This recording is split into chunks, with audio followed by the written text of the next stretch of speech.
Ibu Siti, tolong di-accept permintaan saya untuk di akun saya yang satunya nanti untuk antisipasi kalau Ibu nggak bisa share screen.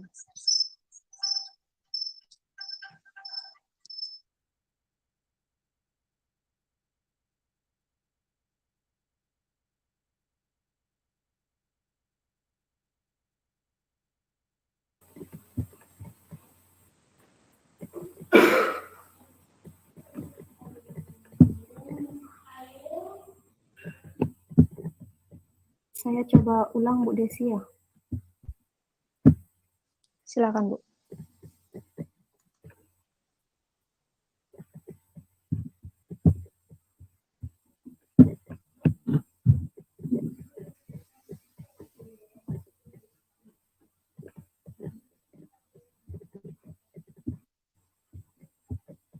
Ya, sudah terlihat Ibu? Sudah. Ya. Sudah. Ya. Sudah. Aman Bu ya? Aman.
Selamat datang Ibu Eka, terima kasih untuk kehadirannya pada malam hari ini.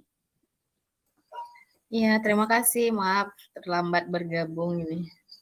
Enggak Ibu, tidak terlambat. Kita juga masih persiapan Ibu. Terima kasih. Okay.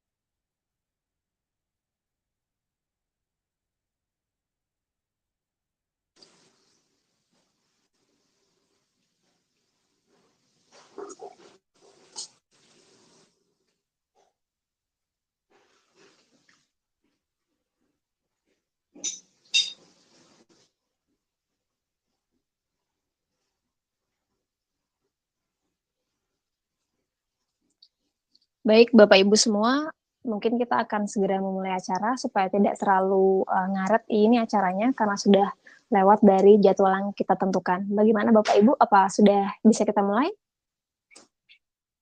Ibu Siti, Ibu Yuli, dan Pak Budi, Bu Eka, juga serta Pak Tisen mungkin sudah siap?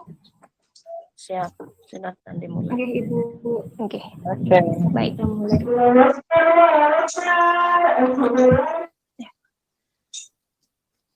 Mohon perhatian, acara akan dimulai. Selamat malam Bapak dan Ibu semua, salam sehat, salam bahagia. Sebelumnya izinkan saya untuk memperkenalkan diri terlebih dahulu. Saya Nilo Desi Dwi Anike Damayanti, sahabat Rumah Belajar Kabupaten Buleleng tahun 2022 yang akan memandu webinar kali ini selama kurang lebih 2 jam ke depan. Om Swastiastu. Assalamualaikum warahmatullahi wabarakatuh. Salam sejahtera untuk kita semua. Shalom, namo buddhaya, salam kebajikan. Yang terhormat, Duta Rumah Belajar Provinsi Bali tahun 2019, Ibu Luh Eka Yanti MPD. Selamat malam Ibu Eka.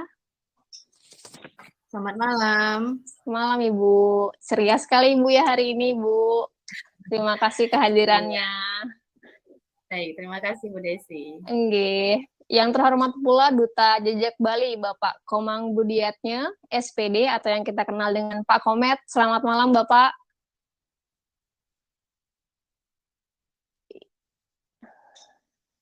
Oke. Terima kasih Bapak kehadirannya. Yang kami hormati pula sahabat rumah belajar Kabupaten Buleleng tahun 2022, Ibu Luh Putu Yuni Sudaryani SPD, Ibu Siti Hajariah SPD, dan Bapak IKD Tisentara SPD. Serta yang teristimewa, para tamu undangan dan hadirin sekalian pada malam hari ini, tanpa mengurangi rasa hormat saya yang tidak bisa saya sebutkan satu persatu. Terima kasih atas kehadiran Bapak Ibu sekalian. Selamat datang di acara webinar berbagi dan berkolaborasi peserta pembatik level 4 Provinsi Bali dengan topik Kilas Balik Pembatik dan Diseminasi Praktik Baik SRB Kabupaten Buleleng tahun 2022. Puji syukur mari kita panjatkan kepada Tuhan Yang Maha Esa, Ida Sang Widiwase, karena berkat rahmat dan karunia-Nya kita bisa berkumpul bersama meskipun secara maya pada webinar malam hari ini. Hadirin yang berbahagia, untuk memulai acara ini, mari kita berdoa menurut agama dan kepercayaan masing-masing. Doa saya pimpin langsung, berdoa dimulai.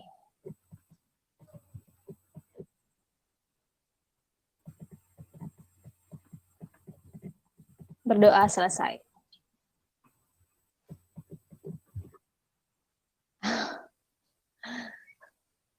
Mohon maaf sebelumnya Pak Komang, mungkin bisa di turn off dulu mikrofonnya Pak. Niki Pak Komang, rekan-rekan sekalian sedang mengikuti 2 kegiatan sekaligus.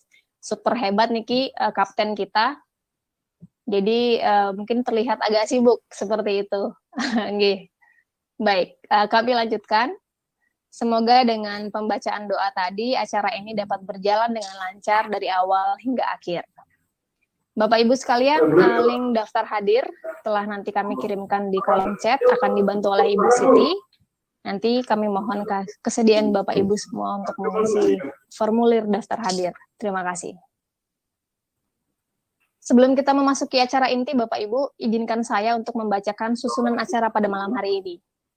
Yang telah kita lalui bersama, pembukaan, doa, nanti akan kita lanjutkan dengan menyanyikan lagu kebangsaan Indonesia Raya, foto bersama, pemateri, pemaparan materi oleh DRB Provinsi Bali tahun 2019, Ibu Luh Ekayanti, MPD, kemudian pemaparan materi oleh Duta Jejak Bali, Bapak Komang Budiatnya SPD, pemaparan materi dari masing-masing SRB Kabupaten Buleleng tahun 2022, saya sendiri, Desi, kemudian dilanjutkan dengan Ibu Yuni, Ibu Siti Hajariah, dan terakhir akan ditutup pemateri dari Bapak Kadek Tisentara. Selanjutnya akan kami laksanakan diskusi tanya-jawab dan penutup. Hadirin yang kami hormati, acara selanjutnya adalah menyanyikan bersama lagu kebangsaan Indonesia Raya. Kepada Ibu Siti Hajariah, kami mohon untuk dipersiapkan, dan hadirin dimohon untuk mengambil sikap sempurna.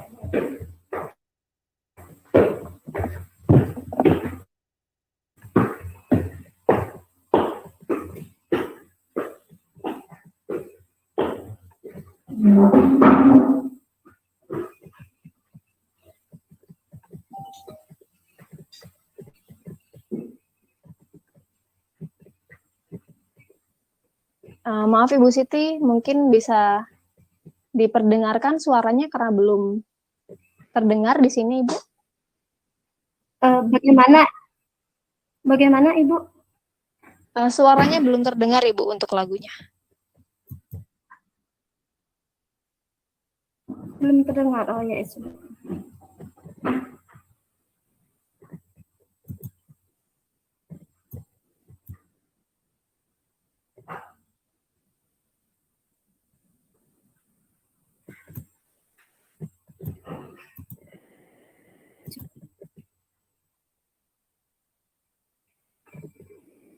Bagaimana Ibu, sudah terdengar?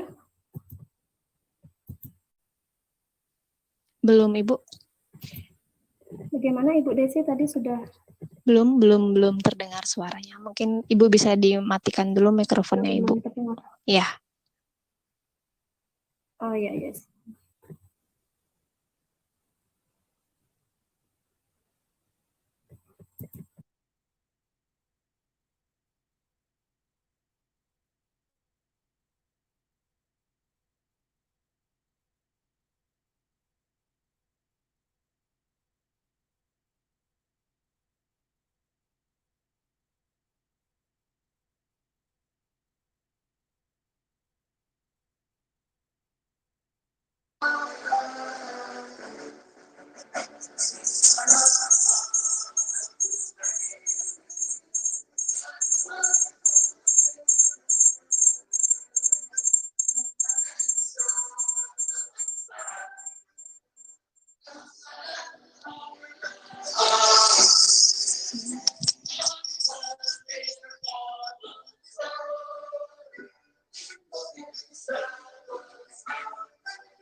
Baik.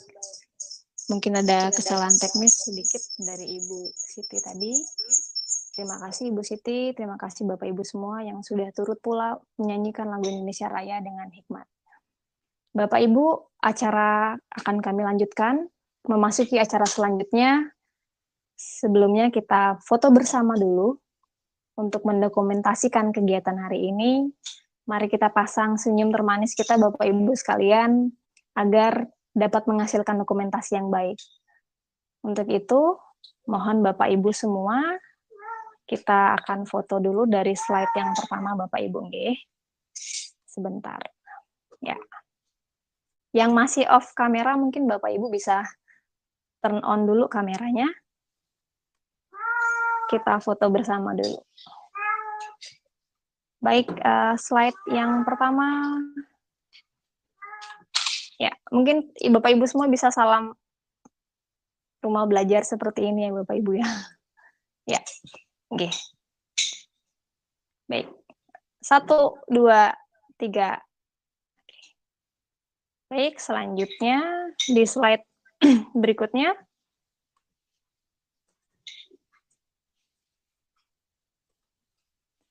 Slide berikutnya silakan Ibu dan Bapak.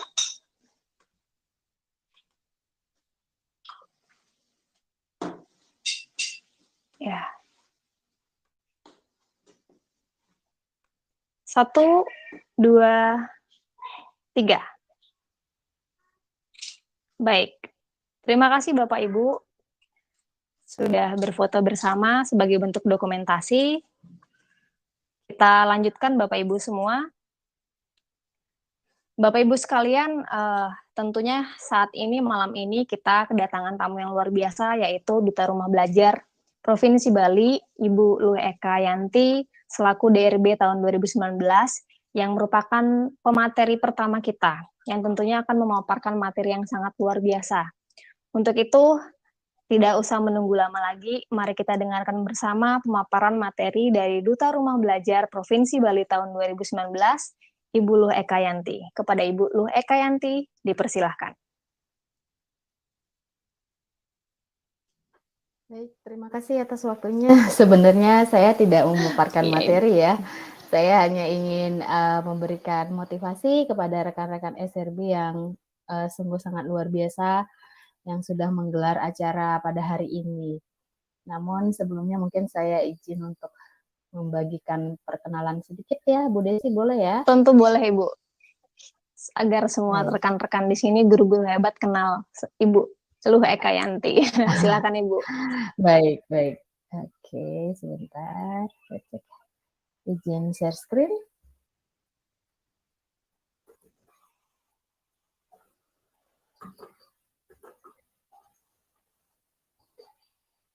Sebelumnya apakah slide saya tampil, Bapak Ibu? Ya, sudah, Ibu. Oke, sebentar. Saya lupa setting untuk ini ya. Oke. Baik Bapak Ibu, terima kasih sekali lagi buat Bapak Ibu yang sudah hadir pada ruang virtual hari ini.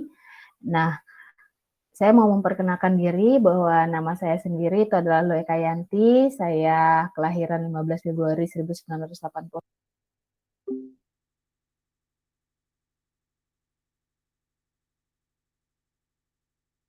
Kuning gitu.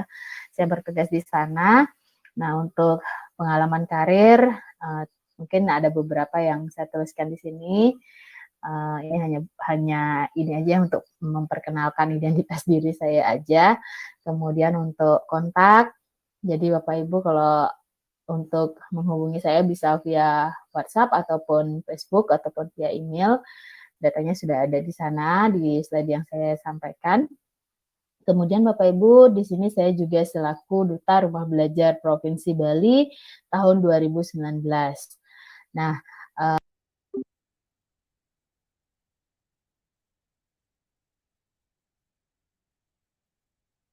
untuk Provinsi Bali pun berasal dari Buleleng, yaitu Bapak Komang Budiatmi.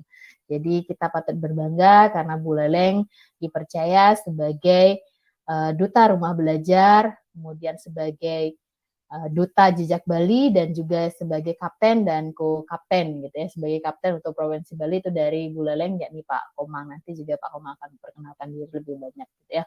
Saya bersama Pak Komang kemarin itu bertemunya sebenarnya di provinsi ya.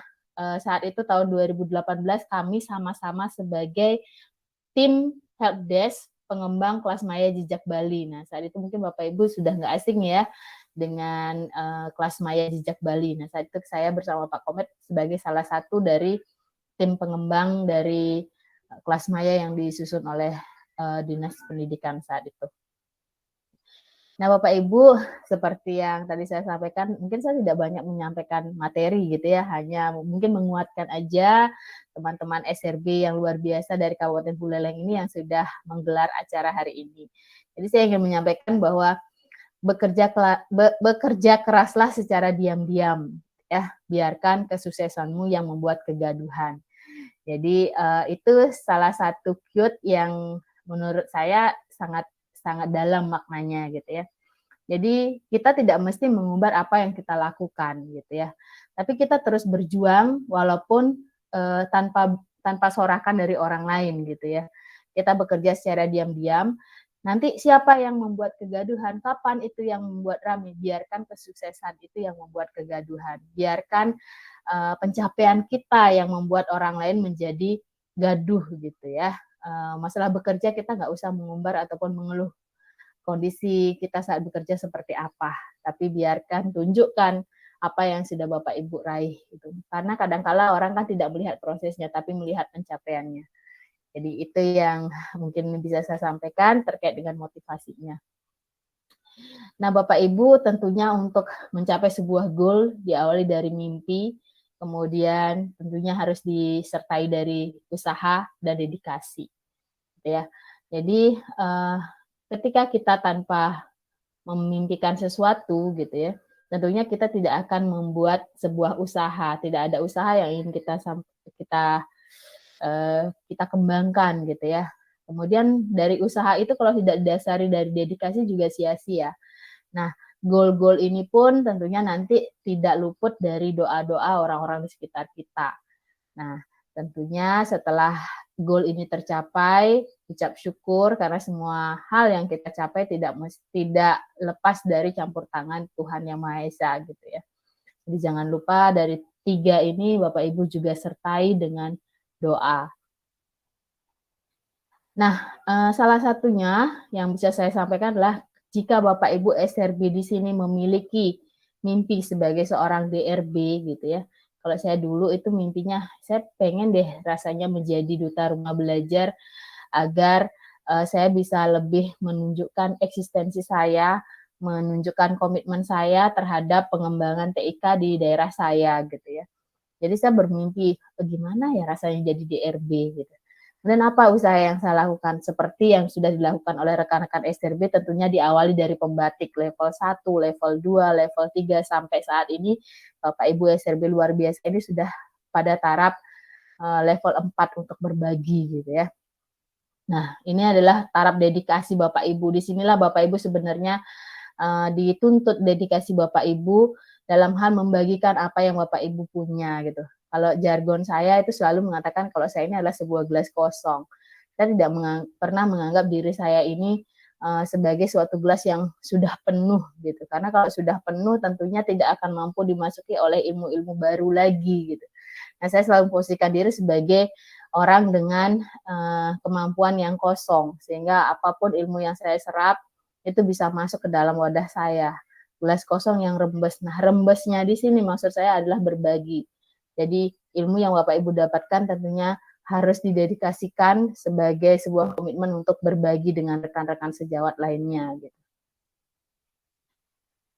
Nah, Bapak Ibu, saya ini adalah seorang guru fisika, gitu ya. Saya mengajar di SMK. Nah, bagi saya selama ini TIK itu apa sih? Wah, TIK itu biasa saja gitu. Kemudian saya berpikirnya ini mindset saya gitu ya. Saya seorang guru fisika SMK, saya akan menganggap bahwa TIK itu bukan hal yang menakutkan. TIK itu nggak susah, tapi TIK itu biasa saja. Kemudian untuk mencapai itu saya mengatakan bahwa ya udahlah apapun hasilnya yang penting saya usaha aja dulu gitu. Di awal-awal ya Bapak Ibu SRB dan Bapak Ibu yang lainnya. Jadi saya menceritakan kilas balik saya sebelum menjadi DRB. Nah, ada quote kembali yang sebenarnya bagus menurut saya gitu. Berbagilah karena kamu menginginkannya, bukan karena kamu punya lebih atau menginginkan sesuatu yang lebih. Bapak Ibu, kalau selama ini kita mengatakan kalau punya lebih tolong dibagikan gitu ya. Kalau saya berpikirnya bahwa berbagi itu nggak bisa dipaksakan karena kita punya lebih baru berbagi, tapi saya akan berbagi ketika saya pengen berbagi gitu.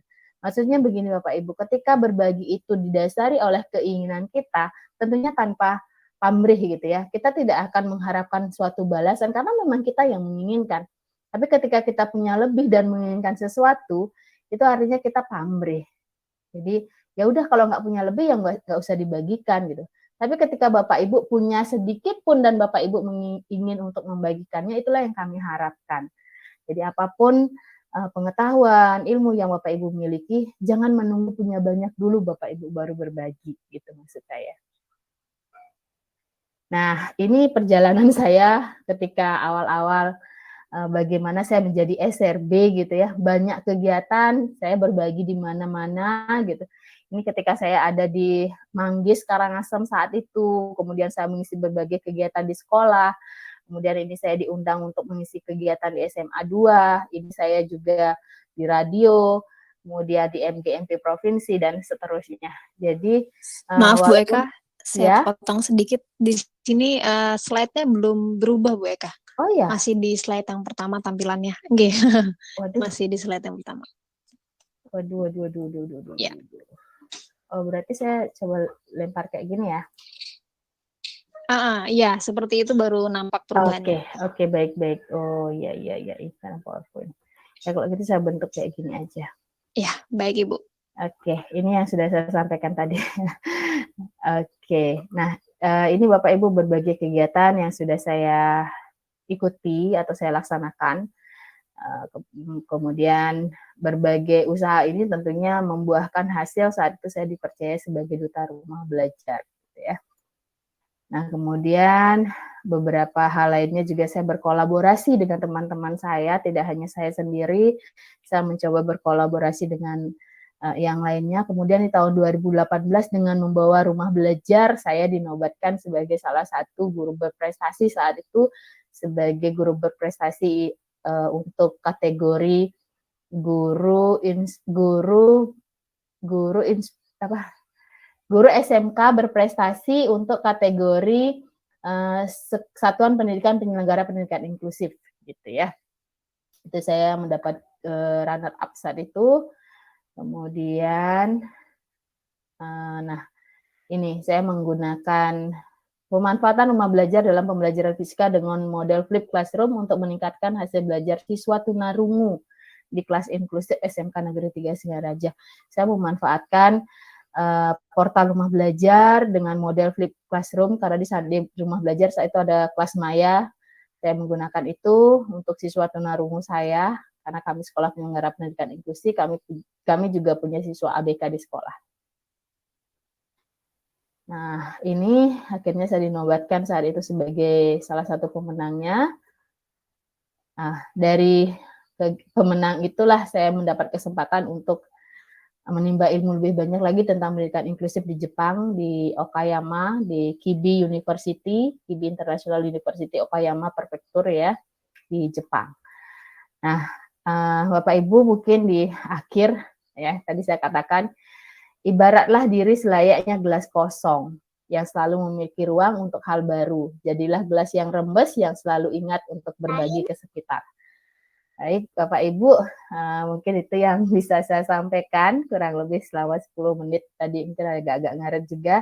Terima kasih kepada Bapak Ibu rekan-rekan SRB yang luar biasa dari dari Kabupaten Buleleng. Saya hanya mampu mensupport Bapak Ibu, semoga salah satu dari Bapak Ibu itu bisa dinobatkan sebagai duta teknologi. Kalau sekarang tahun ini namanya duta teknologi ya Bapak Ibu, kami juga semua nanti akan ganti selempang.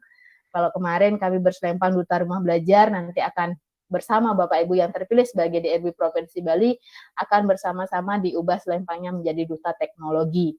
Nah, Bapak Ibu meskipun nanti hanya terpilih satu, bukan berarti Bapak Ibu bukan siapa-siapa lagi gitu. Bapak Ibu adalah sahabat rumah belajar kami, sahabat duta teknologi yang tentunya akan terus kami ajak bersama-sama untuk mengembangkan pembelajaran berbasis TIK di daerah kita masing-masing. Jadi jangan pernah putus semangat, ikhtiarkan kegiatan yang Bapak Ibu ikuti sekarang itu bukan hanya untuk mengejar apresiasi, tapi Bapak Ibu memang berniat untuk berbagi dengan sesama rekan sejawat. Mungkin itu Bu Desi yang bisa saya sampaikan. Saya akhiri presentasi saya pada malam hari ini. Terima kasih sekali lagi. Baik, Bu Luh Eka, sangat memotivasi sekali penyampaian Ibu Eka. Terima kasih banyak di sini atas pengenalan yang luar biasa, dan saya sangat tertarik dengan quote pertama yang Ibu sampaikan. Bekerja keraslah secara diam-diam, biarkan kesuksesan yang membuat kegaduhan. Jadi benar-benar sesuai dengan apa yang disampaikan di closing statement Ibu juga, di quotes yang terakhir. Jadi kita benar-benar diminta untuk menjadi pribadi yang memahami kemampuan diri kita, biarkan nanti kesuksesan yang bekerja, seperti itu Ibu ya. Iya. Terima kasih banyak, semoga dengan ini kita bisa terinspirasi dari pengalaman Ibu Eka yang luar biasa, dan semoga guru-guru hebat yang hadir pada malam hari ini pun bisa mengikuti jejak dari Ibu. Terima kasih Ibu. Terima kasih, Kami lanjutkan, iya sama-sama. Kami lanjutkan ke pemaparan yang kedua dari Duta Jejak Bali, Bapak Komang Budiatnya. Untuk Bapak, kami persilahkan, Bapak silahkan untuk menyampaikan paparan materinya. Baik, terima kasih Bu Desi Dwi Anika. Suara kedengaran Bu? Terdengar dengan jelas Bapak. Oke, baik. Mohon izin, saya berbagi juga. Bu Eka tadi berbagi, saya juga berbagi. Ya. Karena intinya begini, menjadi duta rumah belajar, menjadi sahabat rumah belajar itu titik poinnya adalah berbagi. Ya. Nah, jadi saya juga berbagi. Bagi saya tidak terlalu banyak sih. Kalau Bu Eka itu banyak sekali ya. Tapi itu memang prestasinya Bu Eka yang memang sangat luar biasa. Jadi mohon izin saya menyampaikan sapaan dulu. Ibu Bapak, selamat malam semua. Om Swastiastu. Assalamualaikum warahmatullahi wabarakatuh. Salam sejahtera untuk kita semua. Shalom, namo buddhaya, salam kebajikan dan rahayu. Nah, Ibu Bapak, saya adalah Kapten Bali ya. Jadi pangkatnya itu 3 ya sebenarnya. Kapten Bali, kalau Bu Eka-nya co-kapten ya. Jadi kami ini kolaborasi. Kolaborasi artinya saling dukung satu sama lain. Jadi kita di Bali, di Buleleng itu sangat luar biasa. Kita punya duta 2.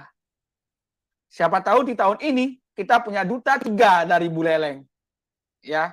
Dan mungkin bisa jadi dari SMA 2 Banjar juga. Ya. Astungkare Pak Komang. Ya, Astungkare ya. Jadi begini Bapak, kapten itu apa sih? Jadi saya mohon izin memperkenalkan, saya Komang Budiannya. Saya itu kapten, itu mewadahi 3 bandit. Yang pertama Merdeka Belajar, belajar.id, dan mengajar merdeka. Merdeka mengajar. Jadi ini adalah bukan beban, saya bilang ini kepercayaan yang diberikan oleh Kemendikbudristek untuk ditangani oleh seorang kapten ya, yang sehari-hari bertugas sebagai guru di SMA Negeri 2 Banjar, sama dengan Bu Desi Dwi Anika, Bu Siti Hajariah, dan Bu Yuni Sudiarini. Jadi saya hanya bisa menyampaikan seperti ini. Ibu Bapak, jadi sahabat Rumah Belajar, hari ini Ibu Bapak akan praktek baik, berbagi tentang bagaimana penerapan pembelajaran dengan menggunakan akun belajar.id, dengan menggunakan Rumah Belajar. Intinya begini, Kemendikbudristek itu mengeluarkan berbagai jenis platform. Ya. Yang pertama yang dahulu sekali namanya Rumah Belajar. Kemudian selanjutnya ke belajar.id. Selanjutnya raport pendidikan. Kemudian lanjut lagi ke Tanya Bos. Lanjut lagi ke Arkas, kemudian Markas. Jadi itu adalah platform-platform yang diberikan oleh Kemdikbudristek untuk menunjang proses pembelajaran, penilaian, administrasi, sekolah. Itu intinya begitu. Jadi saya tidak terlalu banyak berbicara. Jadi saya adalah kapten, saya ada duta Rumah Belajar versi tersendiri. Ya, selempang aja ada berapa selempang ya? Selempang hitam, selempang repo itu 1, kemudian selempang yang baru 1, kayak 4 ada selempang. Nanti ada lagi 1, 5. Jadi saya punya 5 selempang ya. 5 selempang, banyak sekali selempangnya ternyata Bu Eka. Jadi itu tujuannya apa sih sebenarnya begini. Kita ini adalah membantu pemerintah ya.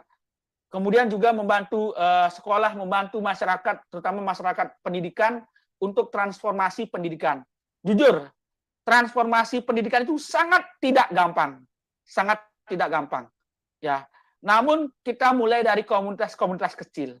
Makanya di PNM itu ada yang namanya komunitas.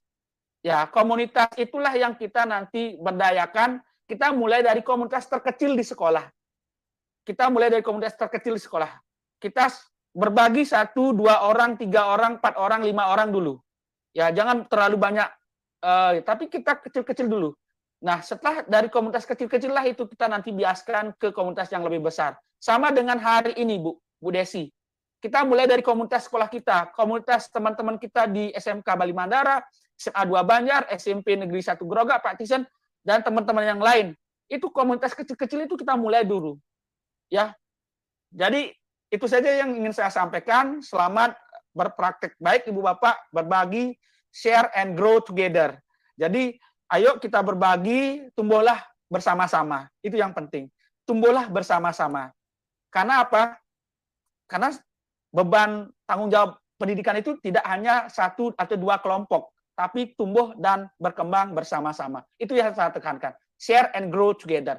Terima kasih Bu Desi Dwi Anika. Atas waktunya saya kembalikan ke moderator Bu Desi. Terima kasih Bu Desi. Terima kasih banyak Pak Komang Budiatnya yang selalu memberikan semangat yang luar biasa dari intonasi maupun juga kata-kata yang disampaikan Pak Komang. Terima kasih Pak. Di situ kami dapat menyimpulkan bahwa proses berbagi tidak harus kita lakukan pada komunitas yang besar, tapi kita mulai dari komunitas yang paling kecil dulu, teman terdekat 1-2 orang, dan kemudian kita lanjutkan untuk nantinya bisa tumbuh dan berkembang bersama. Seperti itu Pak Komang ya. Terima kasih banyak, sangat menginspirasi kita. Baik, hadirin sekalian, mari kita beranjak ke acara selanjutnya, yaitu pemaparan praktik baik pembelajaran dari masing-masing SRB Kabupaten Buleleng.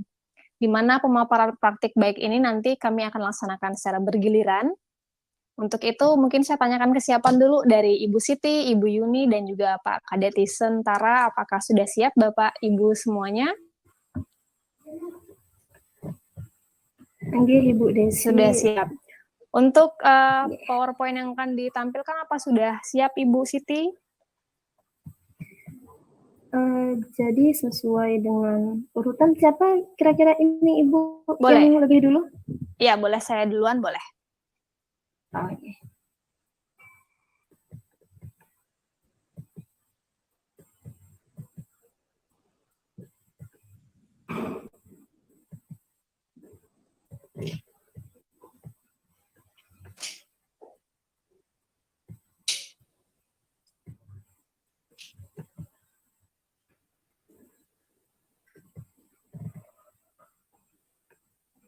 Bagaimana, Ibu? Bisa?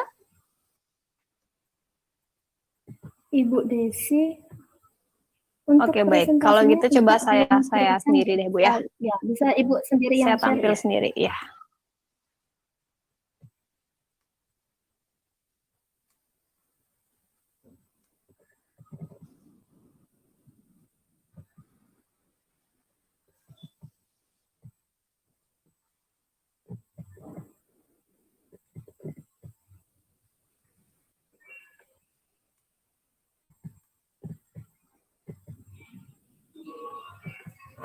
Bagaimana, sudah terlihat di layar?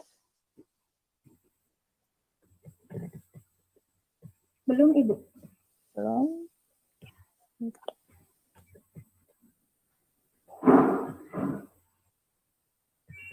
Ya, sudah ya? Ya, sudah. Oke, baik. Mohon izin Bapak Ibu semua yang hadir pada acara pada malam hari ini, izinkan saya sebagai SRB pertama yang akan menyampaikan praktik baik pembelajaran yang saya akan laksanakan. Sebelumnya saya akan mendisklaimer terlebih dahulu, di mana proses berbagi kali ini saya berikan bukan berarti saya telah mempraktekkan praktik baik pembelajaran yang paling baik, namun hanya ingin membagikan apa yang sudah saya laksanakan, yang semoga nantinya bisa menginspirasi kita semua. Sebagai peserta pembatik level 4, pada kali ini kami memiliki tugas untuk berbagi dan berkolaborasi. Untuk itu, dalam satu wadah topik diseminasi praktik baik pembelajaran dengan pemanfaatan TIK, portal Rumah Belajar, dan Merdeka Belajar, saya sendiri, Nilo Desi Duyani Kedamayanti, selaku SRB Kabupaten Buleleng, Provinsi Bali tahun 2022, ingin menyampaikan salah satu inovasi yang saya lakukan, di mana inovasi ini saya laksanakan pada mata pelajaran geografi, khususnya untuk topik pembuatan peta persebaran sumber daya alam di Indonesia. Berawal dari sebuah kutipan Ki Hajar Dewantara pada Pusara tahun 1940, di mana saya sadar bahwa kutipan ini memberikan makna penting, di mana jangan menyeragamkan hal-hal yang tidak perlu atau tidak bisa kita seragamkan. Perbedaan bakat dan keadaan hidup anak dan masyarakat yang satu dengan yang lainnya harus menjadi perhatian dan diakomodasi. Atas kesadaran inilah dan juga latar belakang sekolah kami di SMA Negeri 2 Banjar yang mungkin memiliki keterbatasan akan regulasi mengizinkan membawa alat elektronik di sekolah menjadi pendukung saya untuk menghadirkan sebuah inovasi. Di mana inovasi ini saya beri nama dengan berkalibrasi, yaitu berbasis proyek dengan nilai kearifan lokal dalam pembelajaran berdiferensiasi. Penekanan utama pada inovasi ini adalah menggunakan pembelajaran berdiferensiasi dengan pendekatan dari PJBL atau Project Based Learning, tentunya mengkaitkan nilai kearifan lokal yang diperkaya dengan penggunaan portal Rumah Belajar dan juga Merdeka Belajar. Berkalibrasi ini sendiri saya tuangkan ke dalam 3 kegiatan utama, yaitu diferensiasi konten, proses, dan juga produk.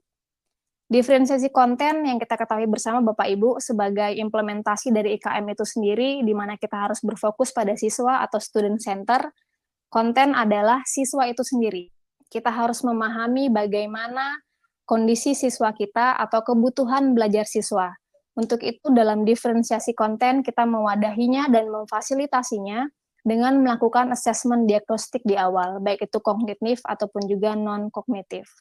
Kemudian diferensi proses, di sini kita menekankan pada pelaksanaan proses kegiatan pembelajaran yang tidak hanya satu arah, namun juga beragam, untuk memberikan pengalaman yang menyenangkan bagi siswa. Dan diferensiasi yang ketiga yaitu diferensiasi produk, di mana dari proses yang berdiferensiasi otomatis akan menghasilkan produk yang beragam pula. Pada diferensiasi konten di sini kita laksanakan dengan asesmen diagnostik kognitif yang tujuan utamanya adalah untuk mengetahui kemampuan siswa kita secara akademik, sejauh mana dia memahami materi-materi yang setelah kita sampaikan. Dan cara yang bisa kita lakukan adalah dengan melakukan penilaian harian ataupun juga melaksanakan kegiatan diskusi tanya jawab. Dari situ kita bisa tahu sejauh mana kemampuan siswa akan penyampaian materi yang telah kita berikan. Diperkaya dengan asesmen diagnostik non-kognitif, yaitu kita dapat memetakan kebutuhan belajar siswa dari 3 aspek, baik itu aspek kesiapan belajar siswa, kemudian aspek minat siswa, ataupun juga aspek profil belajar siswa. Yang tentunya hal ini akan mendukung keberagaman dari diferensiasi konten itu sendiri. Aspek belajar siswa, kemudian profil belajar siswa ini bisa kita ketahui bahwa mereka ada siswa yang memiliki kecenderungan untuk belajar bersama dalam kelompok yang besar, ada yang cenderung belajar dengan kelompok yang kecil ataupun belajar secara individu. Dengan gaya belajar mereka, entah itu auditori, visual, maupun juga kinestetik. Keragaman inilah nanti akan kita proses bersama dalam diferensiasi proses. Mohon maaf, di sini mungkin gambarnya tidak nampak jelas ya Bapak Ibu ya, karena kendala internet. Di sini diferensiasi proses saya bagi menjadi 2 kegiatan utama, yaitu dalam proses pencarian data dan juga proses pengolahan data. Disinilah peran penting dari portal Rumah Belajar dan Merdeka Belajar. Selama ini mungkin siswa kita secara konvensional mencari materi dengan menggunakan buku paket saja atau LKS. Namun kita harusnya bersyukur dan sangat terbantu dengan adanya portal Rumah Belajar dan juga Merdeka Belajar. Siswa kita kenalkan sekaligus kita ajarkan bagaimana cara menggali sumber-sumber belajar yang sangat kaya dengan portal ini. Dalam pelaksanaan kalibrasi ini, siswa kami menggunakan portal Rumah Belajar, khususnya pada fitur peta budaya untuk mencari beberapa komponen-komponen yang terkait dengan persebaran sumber daya Indonesia, khususnya adalah berkaitan dengan persebaran pariwisata budaya. Sedangkan pada Merdeka Belajar, mereka bisa mencari modul ajar, serta buku-buku penunjang lainnya yang berkaitan dengan materi sumber daya alam itu sendiri. Dan selain itu, saya juga mengenalkan kepada siswa dalam hal penggunaan teknologi informasi. Selama ini mungkin siswa kita, Bapak Ibu, kita ketahui jika mencari informasi hanya sebatas mencari di Google.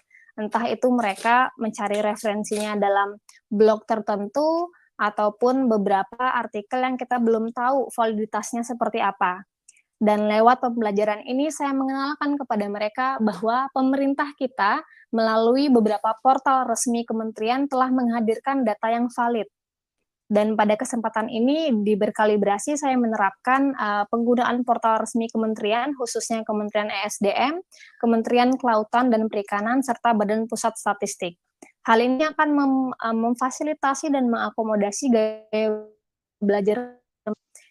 YouTube juga kami gunakan sebagai kanal besar yang bisa menghadirkan sumber informasi, baik itu bagi mereka yang visual maupun juga auditori. Selain itu, siswa juga dalam pencarian data, mereka akan melakukan wawancara secara langsung kepada gurunya sebagai bentuk akomodasi bagi siswa yang memiliki gaya belajar kinestetik. Dan tentunya dengan adanya Rumah Belajar setelah Merdeka Belajar, mereka sangat terbantu untuk mencari materi-materi mereka yang mereka butuhkan. Setelah melakukan pencarian data, penggunaan IT kami tekankan kembali dalam pengelolaan data. Pengelolaan data kami laksanakan secara beragam, Bapak Ibu, di mana tidak hanya dilakukan secara manual saja, namun saya mengenalkan juga bagaimana pengolahan data secara digital. Secara digital, saya mengenalkan sebuah aplikasi baru yang ramah bagi anak-anak, bagi siswa, yaitu ARGIS, sebuah aplikasi khusus untuk pembuatan peta. Dan tentunya aplikasi sejuta umat, yaitu Canva, yang bisa digunakan oleh kita semua, Bapak Ibu. Di sini mereka benar-benar baru mengenal ARGIS dan juga Canva, dan menumbuhkan minat serta ketertarikan yang sangat tinggi dalam penggunaan teknologi. Namun bagi mereka yang masih sedikit terbatas dalam bisa mengaplikasikan serta menggunakan teknologi, saya fasilitasi dengan diperbolehkan untuk melakukan pengelolaan data secara manual, yaitu dengan membuat peta secara manual. Selanjutnya Bapak Ibu, dari diferensiasi proses ini tentu akan melahirkan yang namanya diferensiasi produk. Produk yang dihasilkan oleh setiap kelompok berbeda dari jenisnya, meskipun satu sama produknya itu peta, namun ada peta, peta digital dengan juga peta manual, serta dengan segala informasi yang beragam di dalamnya. Mereka pun saya berikan kebebasan untuk melakukan teknik presentasi, di mana ada presentasi siswa yang menggunakan PowerPoint, ada pula yang dengan menggunakan hasil dari produk yang mereka telah produksi. Dari sini dapat dikatakan bahwa muncul diferensiasi produk yang tentunya akan menghasilkan keragaman yang kaya pada proses pembelajaran berkalibrasi Bapak Ibu. Dan pada saat penyampaian poin penting dari kegiatan berkalibrasi ini, siswa mampu mengkaitkan nilai kearifan lokal budaya Bali dari hasil produk yang mereka miliki.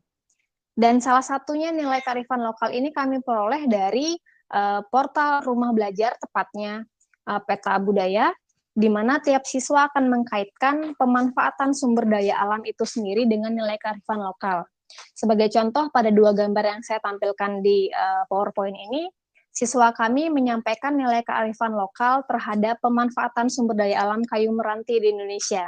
Mereka mengatakan bahwa dengan produksi kayu yang cukup besar di Bali, nilai kearifan lokal yang dapat diangkat adalah sebuah pintu khas Bali, yaitu pintu gebyok ukiran Bali, yang bernilai kearifan lokal merupakan hasil dari pengolahan SDA itu sendiri.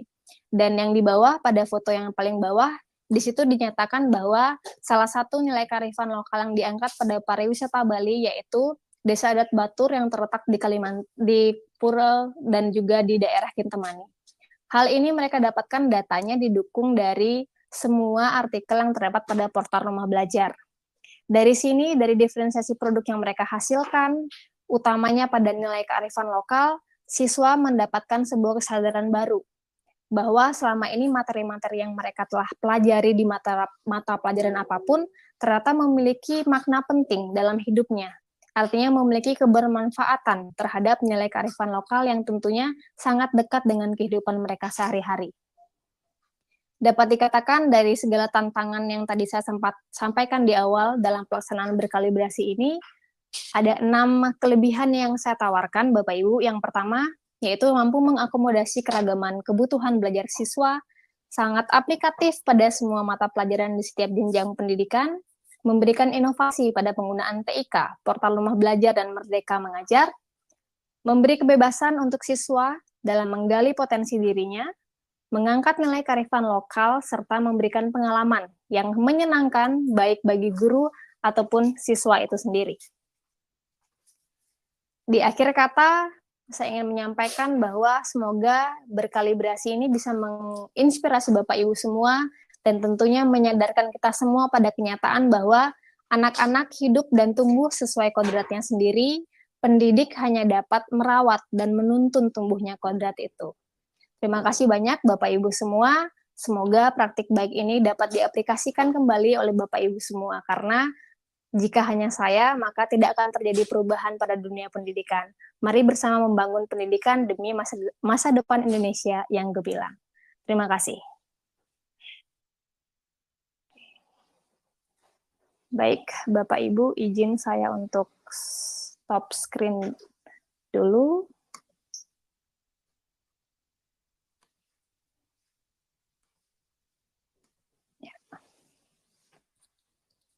Baik Bapak Ibu, untuk nanti sesi tanya jawab akan kita laksanakan bersama di akhir. Untuk itu kita lanjutkan pada penyampaian materi berikutnya yang kali ini akan ditampilkan oleh Ibu Yuni atau Ibu Siti dulu yang sudah siap. Mungkin bisa Ibu Siti dulu, Bu Desi. Oh ya, baik. Ibu Siti dipersilahkan. Oke, baik. Terima kasih Ibu Desi. Saya izin share screen ya, Ibu. Silakan.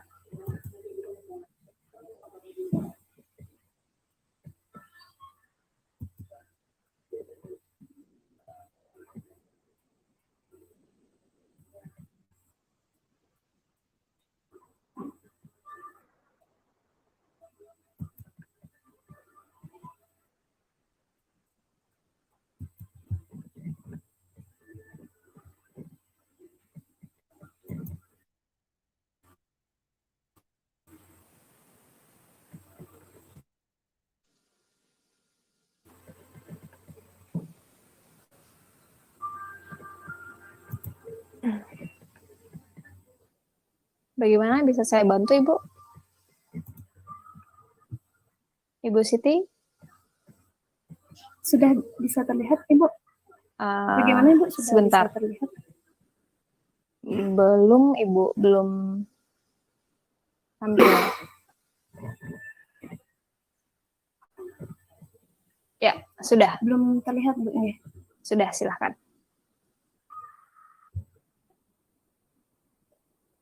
Sudah. Ya, bisa saya mulai, Ibu, ya. Baik, Ibu. Silahkan, Ibu.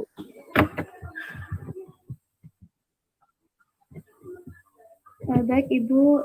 Sebelumnya, selamat malam. Yang terhormat, Ibu Lu Ekayanti dan juga Bapak Budi Adnyana, dan yang saya hormati Bapak Ibu yang sedang ada di mana saja ya.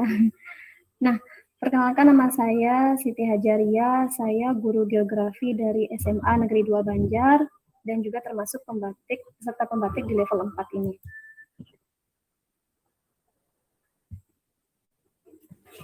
Jadi, untuk praktik baik yang saya lakukan ini adalah praktik baik pembelajaran model tim quiz yang berbasis TIK.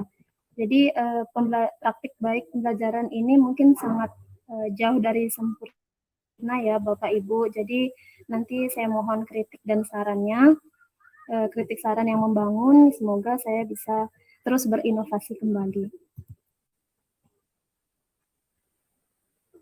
Baik Bapak Ibu, seperti yang sudah kita ketahui bahwa praktik baik pembelajaran itu adalah praktik baik yang sudah pernah kita lakukan sebagai guru atau pengalaman guru di kelas untuk menciptakan hasil yang lebih baik.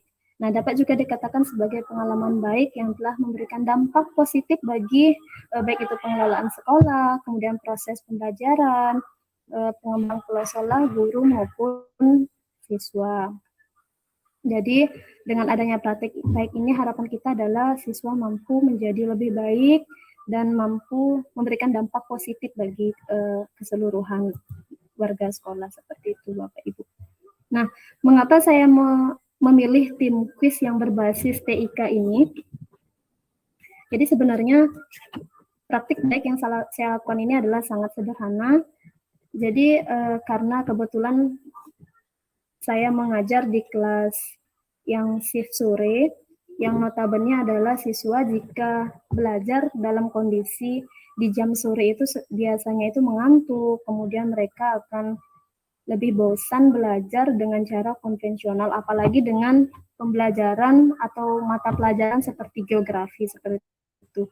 Nah, kebetulan saya di pembelajaran ini saya menerapkan materi pendekatan geografi.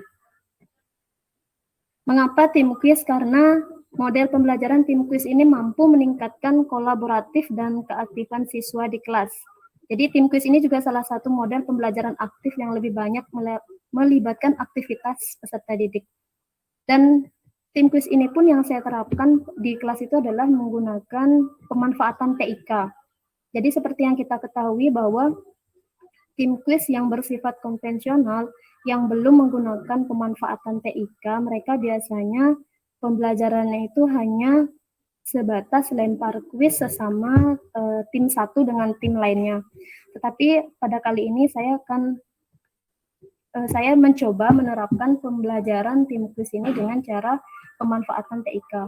Walaupun notabene atau pada dasarnya di sekolah kami memang ada larangan siswa membawa alat elektronik, baik itu berupa handphone, kemudian berupa laptop dan lain-lain.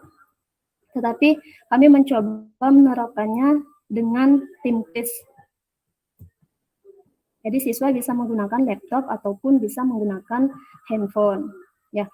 Jadi adapun pemanfaatan atau pembelajaran tim quiz yang saya lakukan ini adalah dengan menggunakan atau memanfaatkan aplikasi Quizzes. Jadi ini mengapa Quizzes? Jadi karena Quizzes ini memiliki penampilan yang lebih menarik dengan tema berwarna dan animasi. Jadi tim quiz ini juga dilengkapi dengan fitur super yang dapat memungkinkan pembuat quiz menambahkan penjelasan dari jawaban quiz. Nah, jadi platform quiz digital ini juga platform yang memang sudah disarankan oleh Direktorat Sekolah Menengah.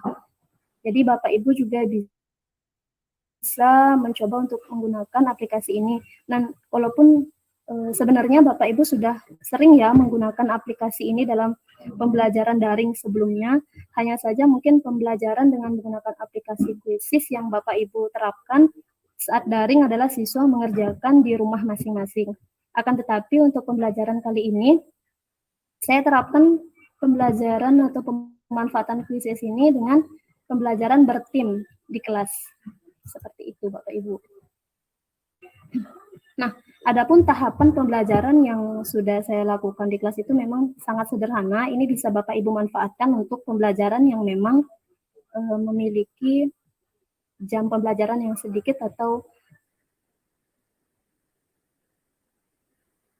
terbatas. Jadi di satu kegiatan ini bisa Ibu Bapak laksanakan dalam waktu sama atau kegiatan pertama yang kita lakukan adalah seperti biasa kita tetap melakukan persepsi. Jadi tujuannya menanyakan materi sebelumnya yang pernah kita ajarkan. Nah, ini tujuannya adalah untuk memancing peserta didik memahami apakah siswa tersebut sudah memahami materi sebelumnya yang pernah kita ajarkan, seperti itu. Nah, untuk step yang kedua adalah penyampaian materi. Jadi untuk penyampaian materi pun saya juga memanfaatkan portal Rumah Belajar berupa sumber belajar. Jadi siswa bisa belajar dengan portal Rumah Belajar yang sudah disediakan dari sumber belajar tersebut, belajar di rumah sebelum pembelajaran kita mulai. Kemudian saya juga menyiapkan MPI atau bisa dikenal dengan media pembelajaran interaktif yang pernah saya buat itu melalui Google Site. Jadi mungkin Bapak Ibu nanti bisa coba menggunakan Google Site itu sebagai media pembelajaran yang interaktif untuk siswa. Nah, selanjutnya adalah setelah kita penyampaian materi sedikit, kemudian kita pelaksanaan kuis yang pelaksanaan intinya. Jadi yang saya terapkan itu adalah dalam satu tim ini hanya dibutuhkan satu laptop atau handphone untuk bisa menjawab kuis yang telah disediakan. Jadi perlu kita ketahui seperti apa yang saya sudah jelaskan tadi, keadaan sekolah yang tidak memungkinkan peserta didik untuk membawa handphone, laptop, dan lain-lain. Jadi saya coba untuk meminta izin kepada pihak sekolah.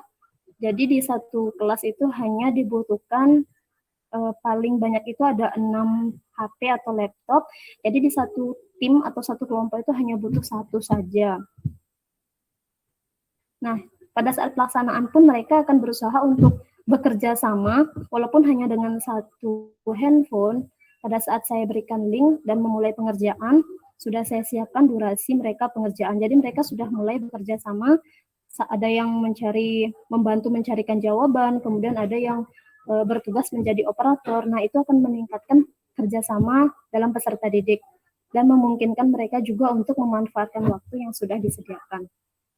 Selanjutnya adalah step yang keempat, pemberian apresiasi.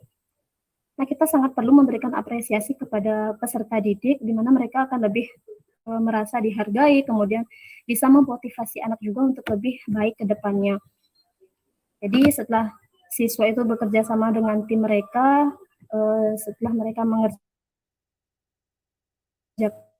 kuis, selanjutnya itu guru akan memberikan apa juga kita tetap memberikan dorongan atau semangat kepada tim yang memang memiliki skor yang masih di bawah tim tertinggi atau memiliki skor tertinggi. Terakhir, kita bisa memberikan tugas. Setelah pemberian apresiasi, kita biasanya pemberian tugas. Salah satu contoh yang sudah saya lakukan adalah siswa diberikan tugas berupa analisis terhadap pengelolaan lingkungan yang dikaji dalam pendekatan geografi. Ya, Bapak Ibu bisa mungkin bisa menginspirasi, bisa melaksanakan hal tersebut juga. Nah, itu dia tadi 5 step atau 5 kegiatan yang bisa dilakukan untuk pembelajaran tim quiz yang berbasis TIK. Nah, ini ada beberapa foto atau kegiatan yang sudah saya lakukan. Yang pertama itu adalah kegiatan apersepsi, kemudian ini kegiatan inti pembelajaran, saya menampilkan dari materi yang sudah disiapkan, walaupun anak-anak sebenarnya juga bisa mempelajarinya dari link Google Site yang saya berikan sebelumnya. Nah, ini mereka bisa belajar dengan memanfaatkan portal belajar. Bisa dari sumber belajar, dan ini tampilan mereka belajar dengan menggunakan handphone, laptop maksud saya. Kemudian ini adalah tampilan mereka saat menggunakan memanfaatkan rumah belajar dengan menggunakan handphone. Seperti itu, mereka bisa mencari materi di sumber belajar. Setelah pemberian materi tersebut dan setelah mereka belajar, nah ini pada saat selanjutnya adalah tahap pemberian kuis. Jadi yang pernah saya lakukan adalah pemberian kuisis, memanfaatkan kuisis. Jadi peserta didik yang sudah dikelompokkan menjadi beberapa kelompok. Kebetulan pada saat itu saya membaginya menjadi 4 kelompok. Jadi dengan durasi yang sudah ditetapkan, saya akan memulai kuis dan mereka mulai mengerjakan seperti itu. Nah, ini kegiatan pemberian apresiasi setelah mereka mengerjakan kuis. Selanjutnya adalah pemberian tugas. Jadi sebenarnya pembelajaran ini sangat sederhana, Bapak Ibu. Bisa Bapak Ibu terapkan di kelas yang memang notabene adalah kelas yang mungkin agak mereka suka hal-hal yang bersifat bersemangat seperti itu ya. Jadi praktik baik yang sudah saya lakukan seperti itu, ini hasilnya. Jadi dari tim 1, tim 2, dan tim 3. Jadi dapat dilihat bahwa antusias siswa dapat dilihat dari hasil pengerjaan kuis yang telah dilakukan oleh peserta didik. Nah, mengapa saya menggunakan atau memanfaatkan TIK dengan model tim kuis ini? Jadi ada beberapa kelebihan. Yang pertama yaitu menambah wawasan siswa mengenai pemanfaatan TIK dalam pembelajaran.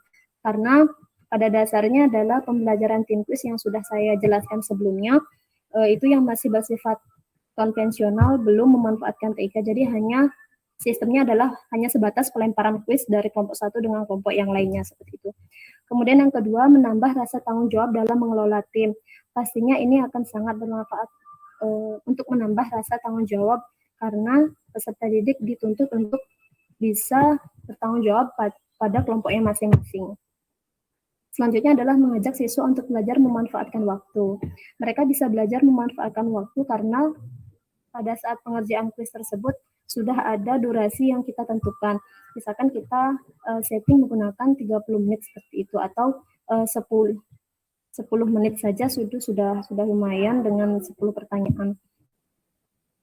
Nah, yang keempat adalah menumbuhkan partisipasi aktif di kalangan siswa. Jadi kita dengan pembelajaran sekarang kita harus berusaha membuat atau menumbuhkan partisipasi aktif di kalangan siswa. Tidak lagi berpatokan pada guru yang harus menjelaskan secara mendetail materi yang ada, tetapi siswa yang harus aktif mencari materi, kemudian mengerjakan, dan lain-lain. Yang terakhir adalah menghindari kebosanan siswa di kelas. Nah, ini yang paling penting, karena kebetulan saya mengajar di shift sore, jadi dan siswa itu terkadang bosan di kelas, kemudian dengan materi geografi yang masih banyak teori dan lain-lain, itu siswa biasanya sangat bosan. Jadi saya coba dengan pembelajaran menggunakan atau memanfaatkan model tim quiz ini.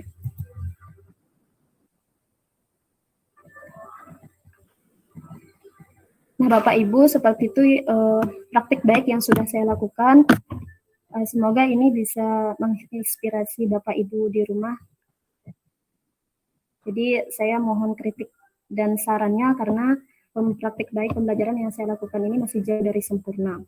Ya, Ini ada sedikit kata-kata, bijaklah menggunakan teknologi. Mengapa? Karena dengan bijak, maka teknologi akan membawa perubahan yang sangat besar terhadap pembelajaran.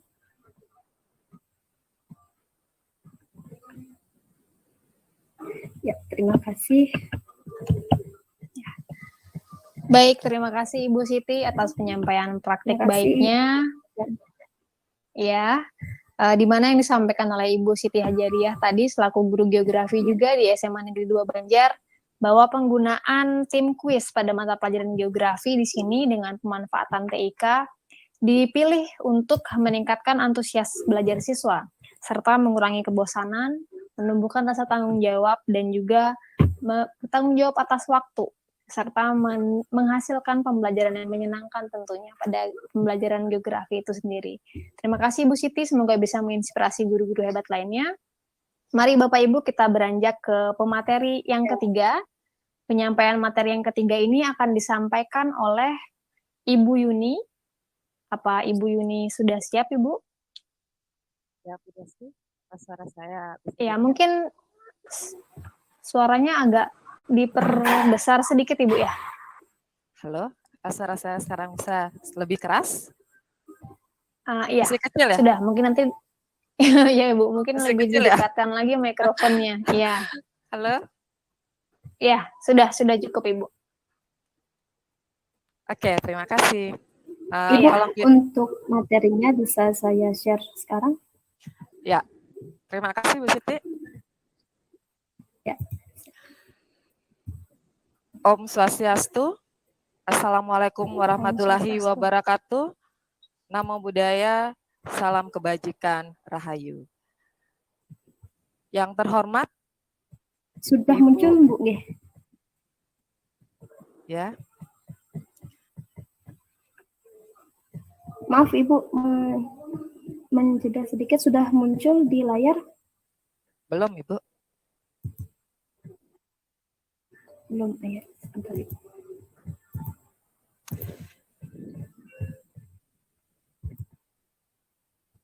Yang terhormat, Ibu Lohekayanti, Duta Rumah Belajar Provinsi Bali. Yang kami hormati juga Bapak Komang Budiarnya, Duta Rumah Belajar Jejak Bali, Duta Rumah Belajar Jejak Bali ya, tahun 2018 kalau tidak salah. Jadi pertama-tama puji syukur kita panjatkan kehadirat Tuhan Yang Maha Esa, karena atas rahmat beliau kita bisa berkumpul bersama di sini dalam rangka kegiatan diseminasi atau sosialisasi praktik baik pembelajaran. Saya ucapkan terima kasih kepada Bu Eka dan Pak Komang di sela-sela kesibukannya bisa menghadiri kegiatan ini, dan juga terima kasih kepada Bapak Guru, Bapak Ibu Guru hebat yang bisa menghadiri kegiatan webinar pada hari ini. Pertama-tama perkenalkan, nama saya Lohputu Yuni Sudiarini SPD. Jadi saya lahir di Buleleng 16 Juni 1982. Saya mengajar di SMA Negeri 2 Banjar, mata pelajaran fisika. Saya adalah sahabat rumah belajar Provinsi Bali tahun 2022. Pertama-tama saya juga ingin menyampaikan bahwa praktik baik yang saya lakukan ini bukanlah yang paling baik. Karena saya juga yakin Bapak dan Ibu Guru sudah melakukan praktik baik, mungkin dengan hasil yang lebih baik dari apa yang saya lakukan. Seperti tadi Bu Eka Yanti menyatakan juga pernah membuat tentang flipped classroom. Ya. Jadi ini saya judulnya juga pemanfaatan flipped classroom, tapi saya tambahkan dengan kearifan lokal dan terintegrasi portal rumah belajar. Jadi ini adalah pemahaman saya, kalaupun nanti ada kekeliruan ataupun ada hal yang kurang tepat yang saya lakukan dalam praktik baik pembelajaran, mohon untuk masukan dan koreksinya kepada Ibu Eka Yanti ataupun juga kepada Bapak Ibu Guru yang lainnya. Baik, saya mulai kegiatan presentasi ini.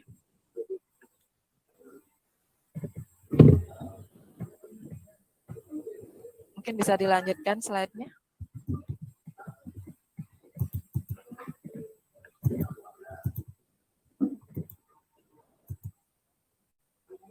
Ya, sebentar Ibu. Ya, saya mulai dari pandangan Ki Hajar Dewantara tentang tujuan pendidikan. Bahwa tujuan pendidikan itu adalah menuntun segala kodrat yang ada pada anak untuk mencapai keterampilan dan kebahagiaan yang setinggi-tingginya, baik sebagai manusia maupun sebagai anggota masyarakat. Bagaimana Ibu Siti? Ya. Ya. Kemudian selanjutnya. Jadi di sana ada konsep kodrat alam dan kodrat zaman. Setiap anak itu sudah membawa sifat dan karakternya masing-masing. Itu adalah kodrat alam dari siswa itu sendiri. Guru tidak bisa mengubahnya, hanya bisa membimbing untuk memunculkan karakter yang baik. Kemudian dari kodrat zaman, guru harusnya membekali siswa dengan keterampilan sesuai zamannya agar bisa hidup, berkarya, dan menyesuaikan diri. Kemudian saya tambahkan konsep kearifan lokal, di mana kearifan lokal itu adalah bagian dari budaya suatu masyarakat yang tidak dapat dipisahkan dari masyarakat itu sendiri. Kearifan lokal merupakan warisan budaya dari satu generasi ke generasi selanjutnya. Perkembangan zaman diikuti dengan perkembangan TIK itu bisa mempermudah penyebaran informasi terkait dengan kearifan lokal. Sedangkan kearifan lokal itu berfungsi sebagai identitas atau jati diri suatu bangsa di tengah pesatnya perkembangan teknologi dan informasi.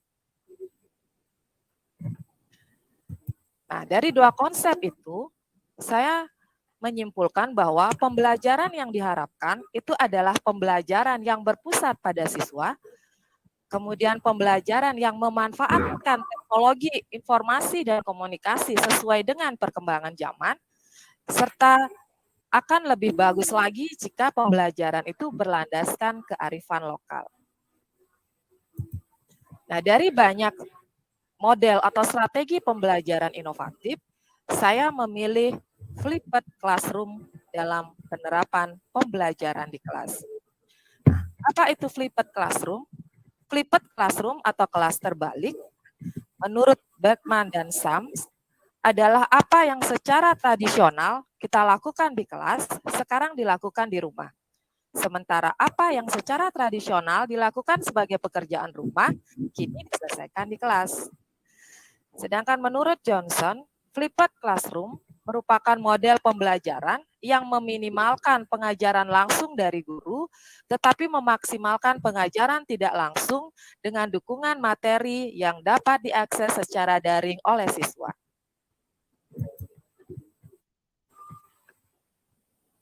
Nah, jadi kalau kita lihat perbedaan antara kelas konvensional dan kelas flipped classroom, pada kelas konvensional, sebelum pembelajaran ke kelas, siswa datang ke kelas itu belum membawa pengetahuan awal mereka. Nah, sesampai di kelas, barulah guru menyampaikan materi pembelajaran. Setelah di kelas, setelah pembelajaran selesai, biasanya siswa akan diberikan latihan atau tugas-tugas rumah. Nah, sedangkan pada flipped classroom, itu sebelum pembelajaran di kelas, siswa sudah mempelajari materi yang akan dipelajari. Sehingga saat pembelajaran di kelas berlangsung, siswa sudah membawa atau mempunyai pengetahuan awal masing-masing. Sehingga di kelas tinggal dilakukan diskusi informasi untuk menyelesaikan permasalahan yang mungkin ditemukan dalam kegiatan mandiri, pembelajaran secara mandiri. Kemudian di sini peran guru adalah sebagai fasilitator dan nantinya untuk menguatkan atau memberikan koreksi apabila terjadi miskonsepsi yang ditemui oleh siswa. Nah, setelah pembelajaran di kelas, dilanjutkan dengan siswa itu diberikan tugas-tugas tambahan untuk memantapkan lagi tentang pengetahuan mereka terhadap materi yang kita ajarkan.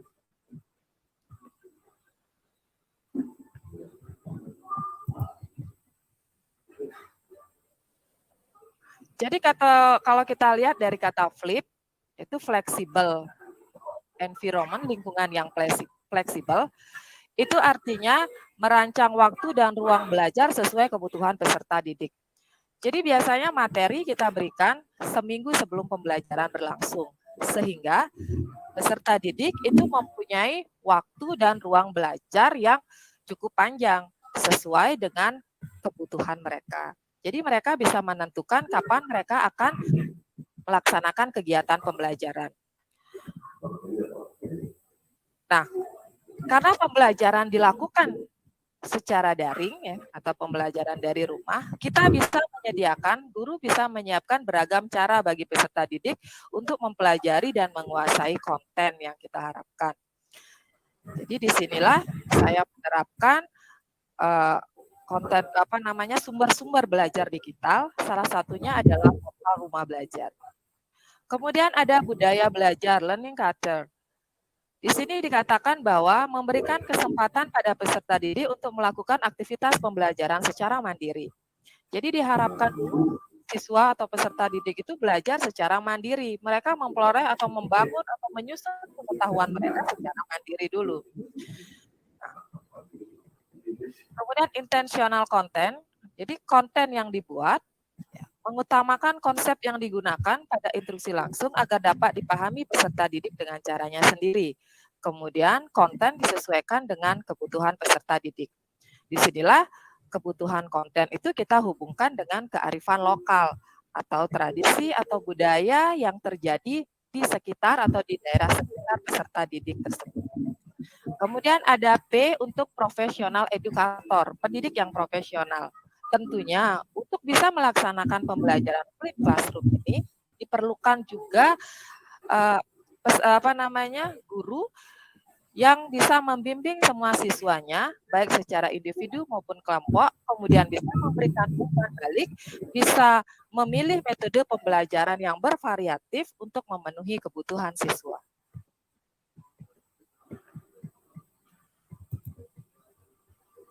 Kelebihan flip classroom.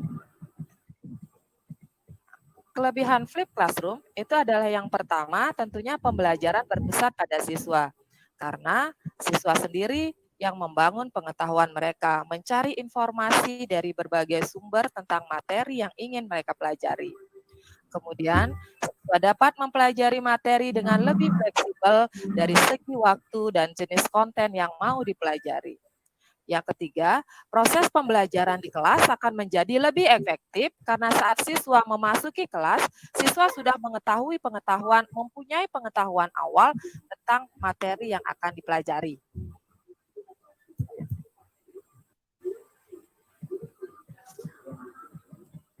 Nah, untuk pembelajaran yang saya lakukan di kelas, kita mulai dengan persiapan.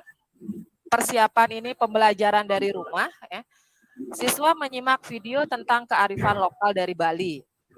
Saya memilih permainan tradisional tajok untuk memotivasi siswa dalam belajar. Kenapa permainan tajok? Karena permainan ini yang pertama membutuhkan latihan atau kerja keras untuk bisa memainkannya. Kemudian dilakukan secara mandiri, itu artinya siswa itu harus belajar secara mandiri dulu untuk menemukan materi pembelajaran. Kemudian satu hal yang bisa dihubungkan dengan pelajaran fisika itu adalah dari konsep keseimbangan. Karena untuk permainan tajam memerlukan keseimbangan baru bisa berjalan dengan baik. Nah, setelah siswa termotivasi untuk belajar karena kita hubungkan dengan kearifan lokal. Mohon maaf, mungkin siapa suaranya? Ibu Siti mungkin bisa di-off-kan mikrofonnya. Ya. Sebentar. Saya gimana ya? Malah saya gini. Sebentar Ibu, saya stop bisa dulu ya. Sebentar share ulang.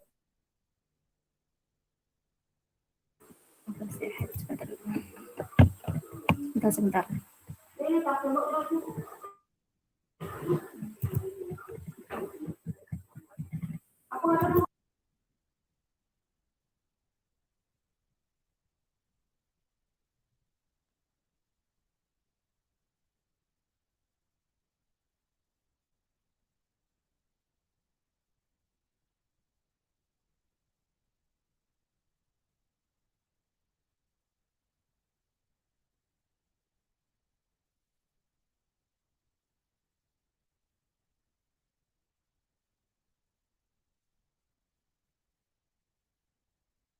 Oke, Bapak Ibu, saya lanjutkan.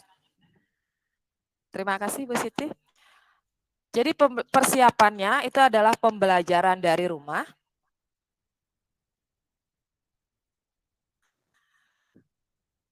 Siswa kita berikan video pembelajaran untuk menarik motivasi mereka tentang materi pelajaran, materi yang akan dipelajari.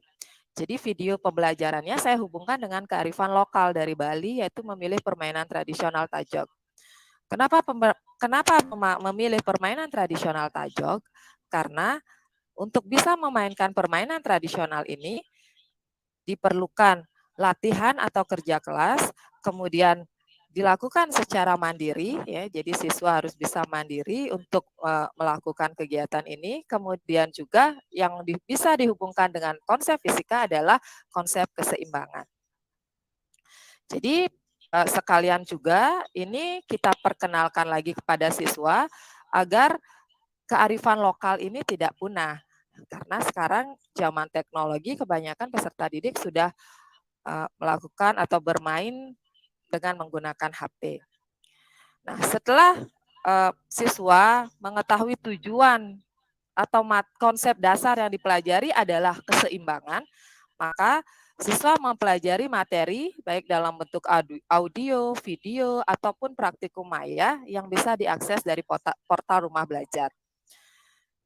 Nah, jadi beragam materi bisa dipelajari di sana, bisa dipilih, disesuaikan dengan gaya belajar mereka. Nah, setelah mempelajari materi, siswa mencatat pertanyaan atau permasalahan yang ditemukan selama mempelajari materi tersebut. Atau siswa juga bisa melakukan diskusi di forum diskusi pada LMS yang digunakan. Ya. Nah, setelah kegiatan persiapan, kegiatan selanjutnya adalah implementasi pembelajaran di kelas.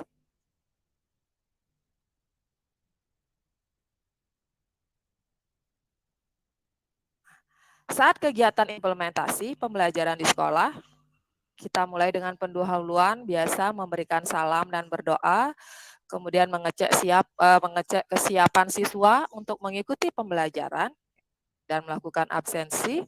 Kemudian yang ketiga, menanyakan kembali tentang materi yang sudah dipelajari, ya. Jadi saya tunjuk siswa secara acak untuk menjelaskan konsep yang telah mereka pelajari, dan kita memberikan klarifikasi jika ada miskonsepsi. Ya. Ini kita melakukan penguatan tentang materi yang akan kita pelajari. Kemudian setelah pendahuluan untuk kegiatan inti, saya bagi siswa menjadi beberapa kelompok untuk melakukan kegiatan diskusi. Siswa melakukan diskusi informasi untuk menyelesaikan permasalahan yang masih ditemukan selama belajar mandiri, dan saya juga memberikan LKS yang berisi permasalahan-permasalahan yang harus diselesaikan oleh siswa. Fungsi guru adalah mendampingi kegiatan diskusi dan memberikan penguatan atas pemahaman konsep siswa. Setelah kegiatan diskusi, dilanjutkan dengan kegiatan presentasi. Nah, sebagai kegiatan penutup, siswa menyimpulkan materi yang telah dipelajari, dan untuk penilaian, saya melakukan atau memberikan tugas proyek untuk lebih menguatkan pemahaman siswa terhadap materi. Jadi tugas proyek ini bisa dipilih pembuatan alat peraga ataupun pembuatan tajog. Jadi alat peraga keseimbangan, timbangan sederhana ataupun tajog itu bisa dikerjakan. Kemudian yang suka membuat video silakan bisa membuat video pembelajaran tentang tajog atau benda-benda lainnya dalam kehidupan sehari-hari yang menerapkan konsep keseimbangan. Kemudian juga bisa membuat makalah tentang kearifan lokal tajog ataupun juga memanfaatkan konsep keseimbangan lainnya dalam kehidupan sehari-hari.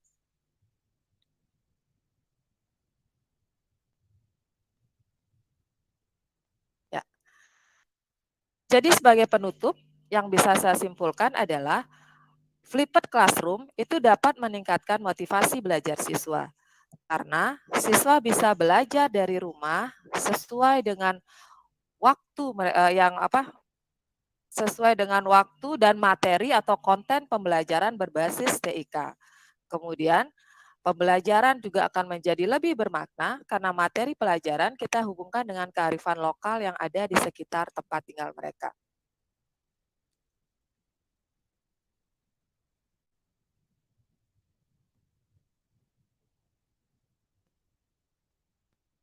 Nah, kata-kata terakhir mungkin yang menjadi penguat saya mengikuti kegiatan pembatik ini adalah bahwa guru yang hebat adalah guru yang mau untuk terus belajar. Terus terang kemampuan TIK saya tidak terlalu bagus, tapi saya tertarik mengikuti kegiatan pembatik untuk lebih meningkatkan kompetensi diri saya. Merdeka belajarnya, rumah belajar portalnya. Mari berbagi dan berkolaborasi mewujudkan ekosistem digital demi mewujudkan merdeka belajar. Terima kasih atas perhatiannya Bapak Ibu. Mungkin nanti di kegiatan diskusi mohon masukan dan saran jika ada kekurang pahaman saya atau kesalahan atau miskonsepsi saya tentang kegiatan pembelajaran ini. Akhir kata saya tutup dengan para mesanti. Om Santi, Santi, Santi Om. Wassalamualaikum warahmatullahi wabarakatuh. Terima kasih. Baik, terima kasih Ibu Yuni atas penyampaian praktik baiknya. Yang di sini ada hal yang menarik ya Ibu ya, ada pengkaitan kearifan lokal yaitu permainan tradisional Tajok dengan materi dan konsep fisika dasar yaitu tentang keseimbangan.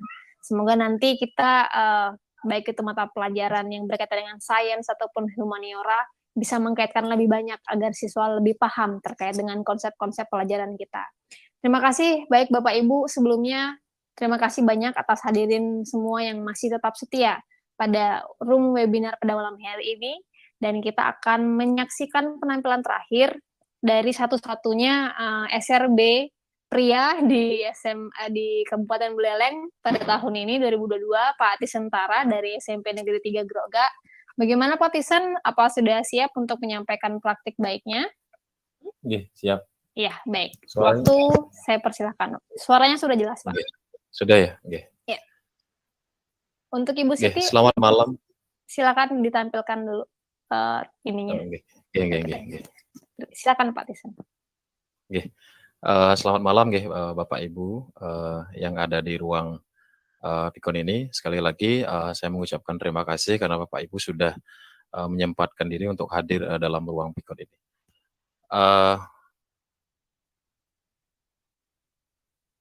Om Swastiastu. Perkenalkan, nama saya I Kadek Disentara, yang merupakan peserta pembatik level 4. Saya bertugas di SMP Negeri 3 Groga, mengajar mata pelajaran PPKN. Jadi pada kesempatan kali ini, sejatinya dalam kegiatan ini adalah kegiatan berbagi praktik baik. Jadi nanti praktik baik yang sudah Tiang lakukan di sekolah Tiang nanti akan Tiang bagikan kepada Bapak Ibu. Mungkin nanti lebih banyak nanti dari Bapak Ibu barangkali sudah banyak menerapkan praktik baik berkaitan dengan pemanfaatan teknologi dalam pembelajaran sesuai dengan kelas yang Bapak Ibu ajar. Nanti lebih banyak mungkin kita saling berbagi di dalam sesi diskusi. Jadi di dalam pembelajaran ada beberapa aplikasi aplikasi pembelajaran yang Tiang gunakan untuk mendukung proses pembelajaran dengan pemanfaatan teknologi. Mungkin slide niki adalah beberapa aplikasi yang pernah Tiang gunakan di dalam melaksanakan pembelajaran dengan memanfaatkan teknologi. Jadi Bapak Ibu bisa lihat di slide, di situ ada aplikasi untuk membuat penilaian seperti ada Quizzes, kemudian ada Google Form, kemudian untuk membuat slide presentasi itu biasanya Tiang menggunakan Canva, kemudian di situ untuk materi atau sumber belajar di situ dia biasanya yang mencari di video-video di YouTube, kemudian juga yang menggunakan atau memanfaatkan portal Rumah Belajar. Kemudian untuk pembuatan LKPD atau lembar kerja untuk siswa dalam melakukan proses diskusi, itu biasanya yang menggunakan live worksheet atau Padlet. Kemudian yang juga menggunakan yang namanya Mentimeter untuk menggunakan dalam pemberian pertanyaan pemantik kepada siswa. Oke. Jadi slide selanjutnya yang akan sampaikan praktek baik yang sudah yang laksanakan di sekolah sesuai dengan kelas yang tiang ajar. Jadi untuk Mentimeter dan Jamboard itu biasanya yang gunakan dalam memberikan pertanyaan pemantik kepada siswa. Jadi sebelum tiang mengajar di kelas berkaitan dengan materi yang tiang ajarkan, jadi tiang berikan dulu sebuah pertanyaan pembantu atau pertanyaan pemantik kepada siswa berkaitan dengan sejauh mana nanti materi yang akan kita ajarkan itu dikuasai oleh siswa. Jadi biasanya yang memberikan pertanyaan itu dalam Mentimeter atau menggunakan Jamboard. Kemudian selanjutnya bisa di next. Kemudian dalam melakukan penilaian, jadi biasanya setelah kegiatan pendahuluan, kegiatan inti, kemudian di akhir di kegiatan penutup itu biasanya yang melakukan kegiatan penilaian untuk mengecek pemahaman siswa terkait dengan materi yang sudah yang ajarkan. Jadi dalam melakukan penilaian itu yang biasanya yang gunakan itu adalah quizzes. Yang paling sering adalah quizzes untuk di kegiatan di akhir pembelajaran. Kemudian kalau misalkan penilaian itu lebih bersifat formal, yang menggunakan Google Form. Itu dari segi penilaian yang lakukan di dalam pembelajaran. Jadi ada aplikasi quizzes dan Google Form. Kemudian untuk sumber belajar itu biasanya yang gunakan adalah video dan slide presentasi. Untuk video itu yang carikan di sumber belajarnya yang carikan di YouTube. Kemudian yang juga carikan di sumber belajar yang ada di dalam portal Rumah Belajar. Kemudian untuk slide presentasinya itu biasanya yang menggunakan Google Slide atau yang menggunakan Canva, karena di dalam Canva itu sudah banyak sekali template-template slide yang menarik yang bisa Bapak Ibu gunakan untuk menyampaikan materi kepada siswa. Oke, lanjut.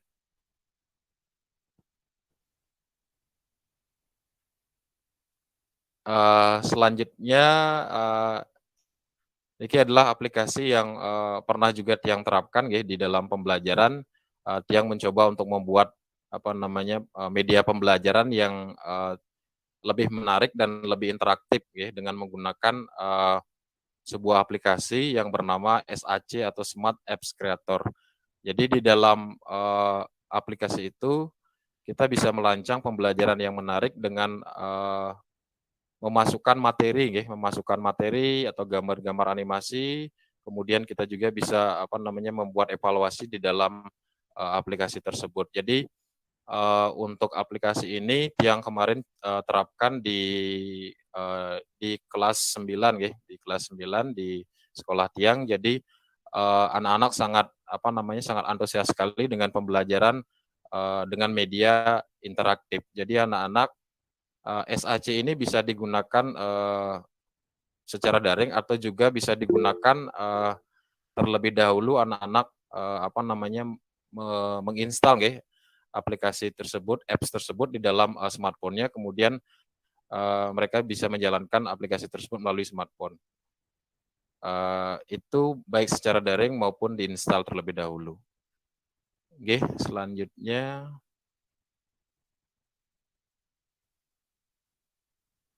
Ini ada video terkait dengan pemanfaatan teknologi yang tiang lakukan di sekolah tiang sesuai dengan kelas yang tiang ajar. Jadi video yang pertama niki adalah video pada saat tiang menerapkan media pembelajaran interaktif dengan menggunakan SAC. Jadi anak-anak menggunakan smartphone-nya masing-masing.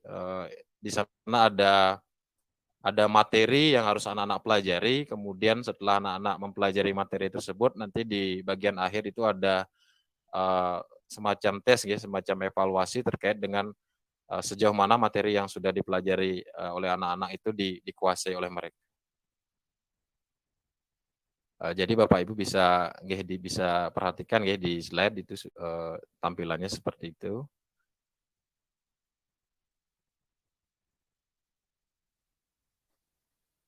Next.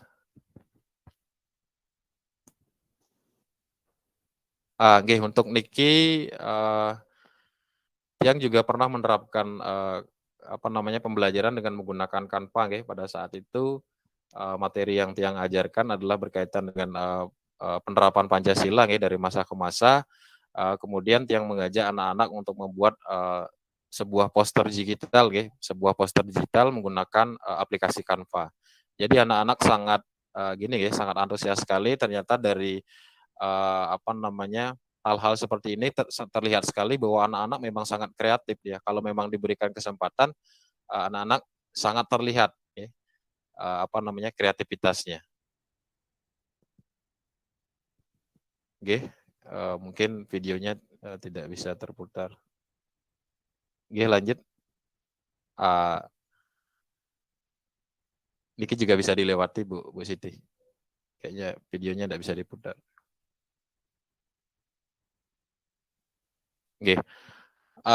Jadi hasil dari pembelajaran dengan pemanfaatan TK di sekolah Tiang sesuai dengan kelas yang Tiang ajar.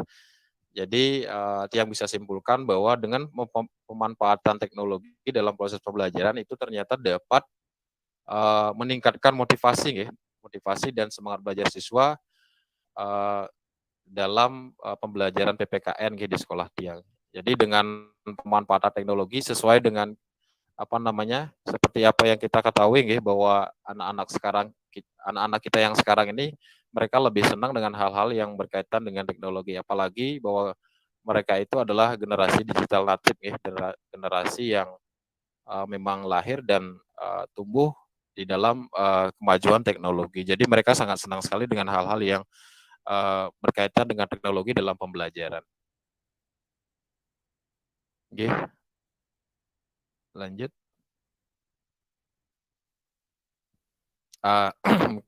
Jadi selama penerapan pembelajaran dengan teknologi, jadi ada beberapa ada tantangan yang Tiang hadapi. Jadi tantangan yang Tiang hadapi itu adalah kurangnya pemahaman siswa tentang penggunaan aplikasi pendukung pembelajaran. Jadi di awal memang Tiang harus membimbing siswa, menuntun mereka untuk bisa menggunakan sebuah aplikasi dalam proses pembelajaran. Bagi Tiang itu adalah sebuah tantangan, namun apabila itu dilakukan secara terus-menerus, anak-anak akan terbiasa menggunakan teknologi. Jadi dalam hal ini perlu latihan secara terus-menerus dan mungkin tidak hanya 1 atau 2 orang guru di sekolah, tapi kalau bisa semua guru bisa menerapkan teknologi dalam pembelajaran sehingga siswa menjadi terbiasa dengan penggunaan teknologi tersebut.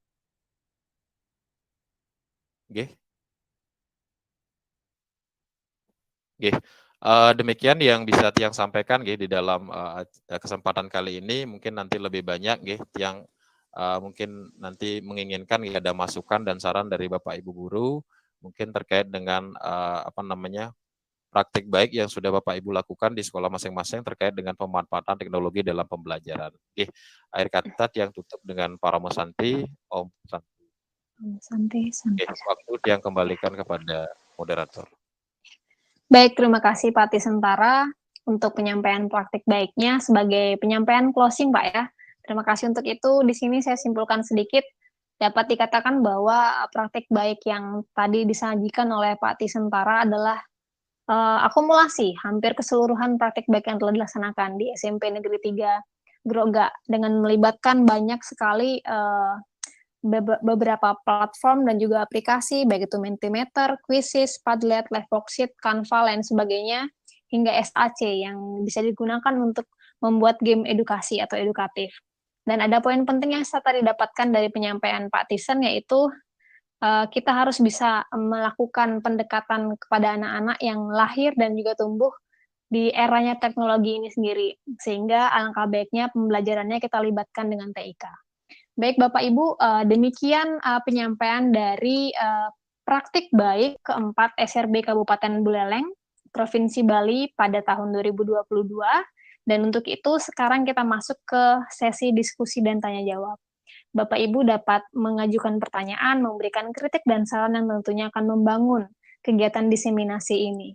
Untuk itu kami silakan Bapak Ibu bisa raise hand ataupun juga menyampaikan pertanyaannya melalui kolom chat. Silakan Bapak Ibu. Kami punya waktu lagi 15 menit agar sesuai dengan rundown acara yang kami susun.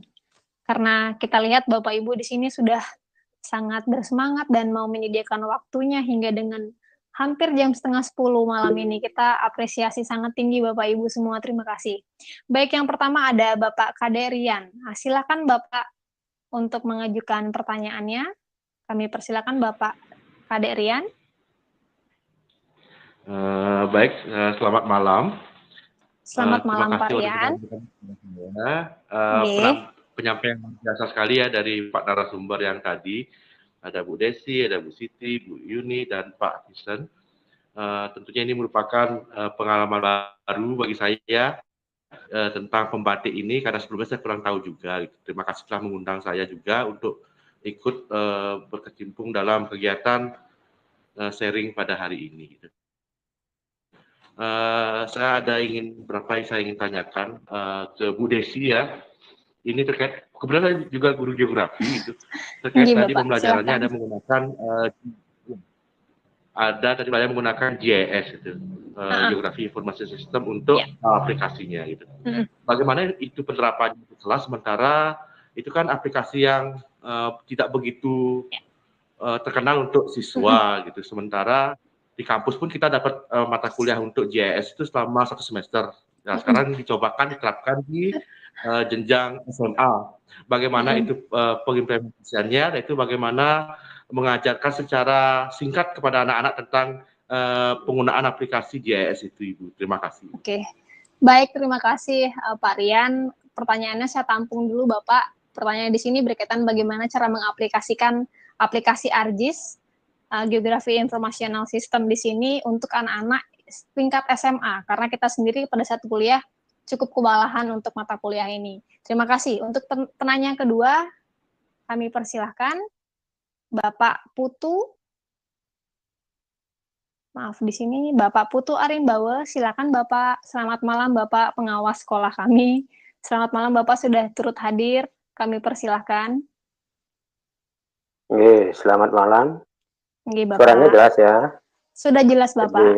Ya. Om Swastiastu, salam rahayu, salam sehat semua. Jadi pertama, saya bangga ya, saya apresiasi sekali kegiatan guru di pembatik ini ya. Sudah saya ikuti dari awal ini. Itu memenuhi undangan Bu Yuni nih. Dari awal sekali saya ikut. Saya ingin tahu juga, dan saya terima kasih pada guru-guru kami ya. Jadi sebagian besar juga guru-guru SMA 2 nih. Ya, luar biasa ya. Jadi demikian juga dari Pak Dusen ya, dari SMP 3 Roka ya. Jadi saya lihat barangkali komentar saya, selain apresiasi terhadap kegiatan ini dan upaya dalam rangka perbaikan pembelajaran sudah bagus. Ada beberapa hal yang ingin saya barangkali tekankan dalam konteks best practice, gitu ya. Dalam konteks best practice, tadi memang kebanyakan saya dengar meningkatkan motivasi belajar, begitu ya. Jadi belum saya dengar bagaimana ketercapaian tujuan pembelajaran. Kalau best practice itu sedapat mungkin pencapaian tujuan pembelajaran itu menjadi kata kunci yang hasilnya luar biasa, begitu ya, baru the best, gitu ya, best practice, gitu ya. Nah, oleh karena itu hasilnya itu harus bisa kita ungkap Sedangkan TIK itu merupakan sarana begitu ya untuk pencapaian hasil belajar yang bagus. Oleh karena itu pemilihan TIK itu saya belum mendengar mengapa memilih ya aplikasi itu begitu ya. Karakteristiknya seperti apa, dalam konteks apa dia lebih tepat gitu ya. Kalau misalnya ya seperti Mentimeter atau yang lainnya, berarti memang arah pembelajaran sekarang yang heutagogi itu memang gamification, jadi permainan yang itu yang membuat mereka senang. Tetapi tidak cukup senang saja gitu ya. Akan tetapi hasil belajarnya seperti apa gitu ya.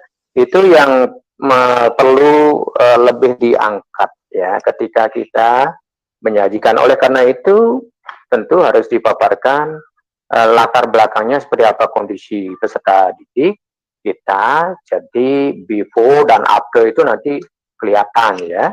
Jadi silakan, jadi sudah bagus, saya apresiasi ini. Tetapi yang perlu saya ingatkan, jangan di waktunya habis untuk belajar aplikasi, itu yang saya ingatkan ya. Jadi nanti anak-anak tungkul belajar aplikasi aja begitu ya. Jadi waktunya jangan. Tetapi mana aplikasi yang paling efektif untuk jadi ada sekian aplikasi untuk karakteristik materi ini, maka aplikasi ini yang cocok begitu ya dari sekian pilihan. Jadi tidak usah dulu terus berganti-ganti aplikasi, nanti terlalu lama di sana anak-anak waktunya gitu ya. Jadi tersandra waktunya untuk belajar aplikasi. Itu hanya saya ingatkan saja begitu ya. Sehingga dari perbendaharaan aplikasi yang sekian banyak itu kita pilih yang mempunyai karakteristik yang paling bagus, paling tepat dilihat dari tujuan pembelajarannya. Oleh karena itulah aplikasi ya atau TIK yang kita pilih itu ya wahana untuk pencapaian tujuan tadi gitu ya. Jadi memang di prinsip pembelajaran salah satunya adalah harus menggunakan TIK gitu ya, TIK. Jadi kita sudah memilih. Tetapi yang lebih penting nanti mengapa memilih aplikasi itu, barangkali itu perlu sentuh gitu ya. Sehingga orang yang mendengarkan presentasi kita, best practice kita itu, oh iya ya karena dihubungkan dengan masalahnya aplikasi ini lebih tepat, lebih cocok gitu ya. Seperti tadi misalnya di geografi ya, kalau di perkuliahan aja udah 1,5 gitu misalnya ya, mungkin tidak semendalam ya seperti kita di waktu mata kuliah itu tingkat implementasinya gitu ya. Tetapi itulah yang perlu kita juga sentuh nanti. Saya nggak tahu juga apa di tulisannya, karyanya Pak disinggung itu, tetapi saya dengar dari sekian presentasi karakteristik sebuah aplikasi itu belum tersentuh gitu ya, belum sempat disinggung-singgung, sehingga itulah pilihan aplikasi yang digunakan ya dalam rangka pencapaian tujuan. Hasilnya seperti apa? Before dan after itu harus jelas gitu ya. Oh sehingga gini gitu ya. Barulah karena itulah saya mengklaim upaya ini adalah merupakan best practice. Barangkali itu masukan saja ya, mudah-mudahan ada manfaatnya dan saya dorong terus, silakan untuk berkarya. Terima kasih kepada guru-guru semuanya, guru-guru di Buleleng, karena saya juga sangat concern sekali dengan inovasi-inovasi di bidang pendidikan. Oleh karena itu dari jam 7 saya ikuti betul ini sambil nonton bulu tangkis ini ya. Ya, terima kasih ya. Ya, selamat untuk semuanya dan Pak Komang dan co-pilot ya. Co-kapten ya, Bapak. Co-kaptennya ya. Jadi luar biasa saya ikuti tadi motivasinya bagus sekali ya untuk kita semua. Terima kasih. Om Santi Santi Santi Om. Om Santi Santi Santi Om. Terima kasih banyak ke Bapak Putu Arimbawo selaku pengawas manajerial dari SMA Negeri 2 Banjar yang sudah berkenan hadir dari awal hingga akhir. Terima kasih atas segala masukannya. nanti kami akan singgung kembali Bapak terkait dengan masukan. Sekarang kita tampung dulu penanya ketiga. Di sini ada Bapak Iketut Budiase. Kepada Bapak Ketut Budiase, kami silahkan. Ya, baik, terima kasih Bu Desi. Yang terhormat ada Pak Komang Budiarnyane, Pak Putu Arimbawe. Perkenalkan, saya Pak Ketut Budiase, bisa dipanggil dengan Pak Budi, sekarang di SMA Negeri 4 Singaraja. Kebetulan juga pengawasnya adalah Pak Putu Arimbawe. Ya, selamat malam Bapak, semoga sehat semuanya. Ya, terkait dengan terkait dengan apa yang sudah dipresentasikan tadi dari teman-teman di SMA Negeri 2 Banjar, ada 3 orang ya, kalau nggak salah Bu Desi ya. Ya, kemudian benar sekali, ada Pak Budi. 1 dari SMP Negeri 3 Tiga Grogga Grogga. ya. Ya, dari apa yang tadi disampaikan itu juga beberapa hal menginspirasi buat saya, terutama dalam hal mengkolaborasikan dan mengkombinasikan dalam proses pembelajaran. Tetapi dari Bapak Ibu yang sudah lakukan tadi juga sudah beberapa hal sudah saya lakukan.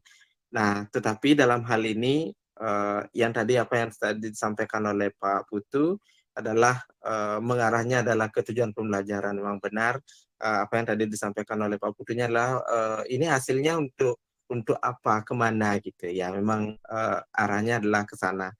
Yang ingin saya tanyakan itu adalah dari beberapa hal yang tadi dilakukan, baik dengan platform Merdeka Belajarnya, kira-kira, nah karena ini SMA 2 Banjar, kemudian SMP 3 Grogga, kan lokasinya adalah di desa.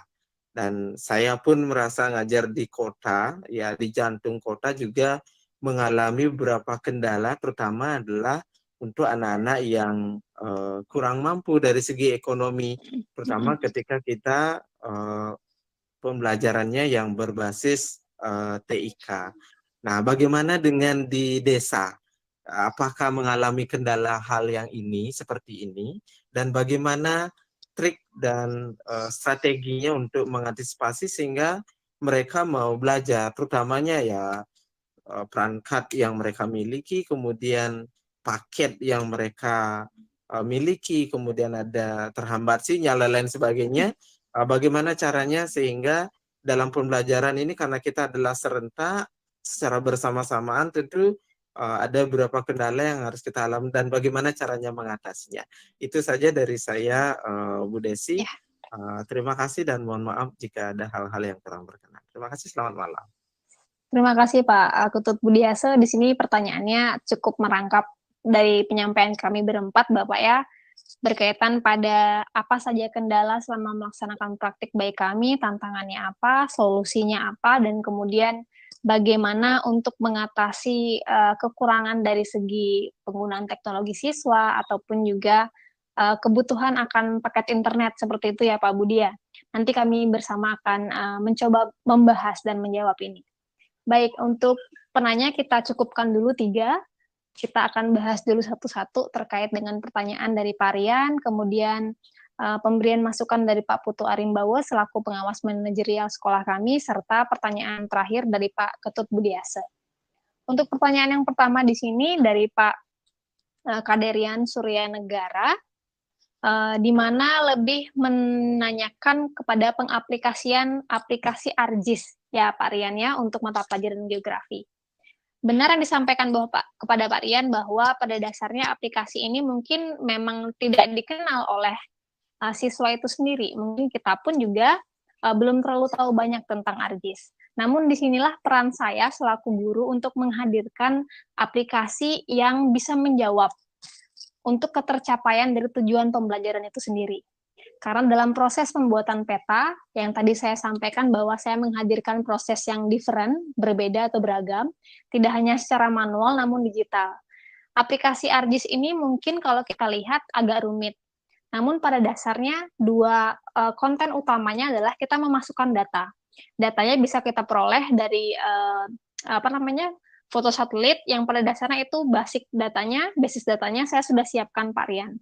Jadi siswa hanya akan melakukan pengolahan data terkait dengan jumlah sumber daya alamnya. Sehingga mereka sudah mempunyai peta dasar yang sudah saya siapkan, Kemudian mereka akan input data dalam bentuk tabel dan kemudian nanti hasil dari tabel itu akan langsung muncul dalam peta dasar yang sudah saya siapkan secara digital itu sendiri. Sehingga pada dasarnya pengaplikasian ArcGIS ini tidak terlalu rumit di kelas. Hanya cukup membutuhkan sebuah laptop yang sudah diinstal aplikasi ArcGIS yang kemudian bisa diaplikasikan oleh siswa. Datanya ini yang harus dikumpulkan siswa dalam proses pencarian data yang tadi saya sampaikan pada saat presentasi. Tidak serumit yang kita bayangkan, Pak Rian. Mungkin nanti Pak Rian bisa coba aplikasikan di kelas geografi juga, karena ini cukup menyenangkan. Siswa memiliki kesan utama yang kemarin saya ajarkan, mereka mengatakan bahwa, oh saya pikir untuk membuat peta digital itu harus orang-orang yang profesional, Bu. Ternyata saya juga bisa menggunakan aplikasi ArcGIS di sini.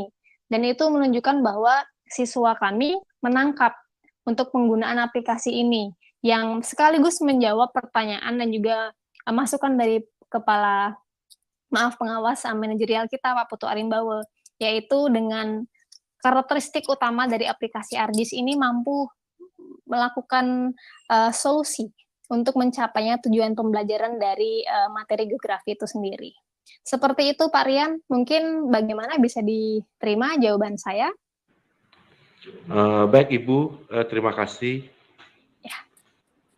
Baik, terima kasih kembali, Pak Rian. Saya lanjutkan untuk penyampaian masukan dan apresiasi dari Bapak Putu Arimbawa. Terima kasih banyak, Bapak.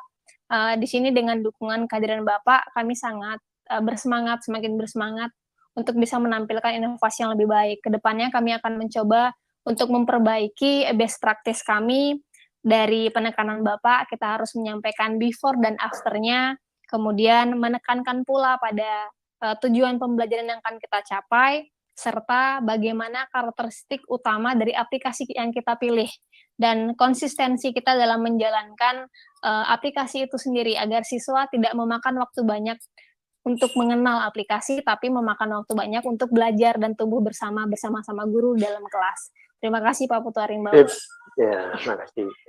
Kami lanjutkan ke pertanyaan yang ketiga dari Pak Ketut Budiase. Di sini kami minta bantuan dari teman-teman sahabat rumah belajar yang lain, entah itu Ibu Yuni, Ibu Siti, ataupun juga Pak Tisen, untuk bisa menjawab pertanyaan terkait dengan bagaimana solusi atas kendala yang dialami dengan latar belakang siswa kita yang dari pedesaan, terutamanya kita yang di Banjar ya, dari SCTP, Sidetape, Cempage, Tigawase, Pedawe, dengan kondisi ekonomi yang mungkin menengah ke bawah, sehingga sangat terbatas akan adanya alat elektronik, baik itu ponsel ataupun juga laptop.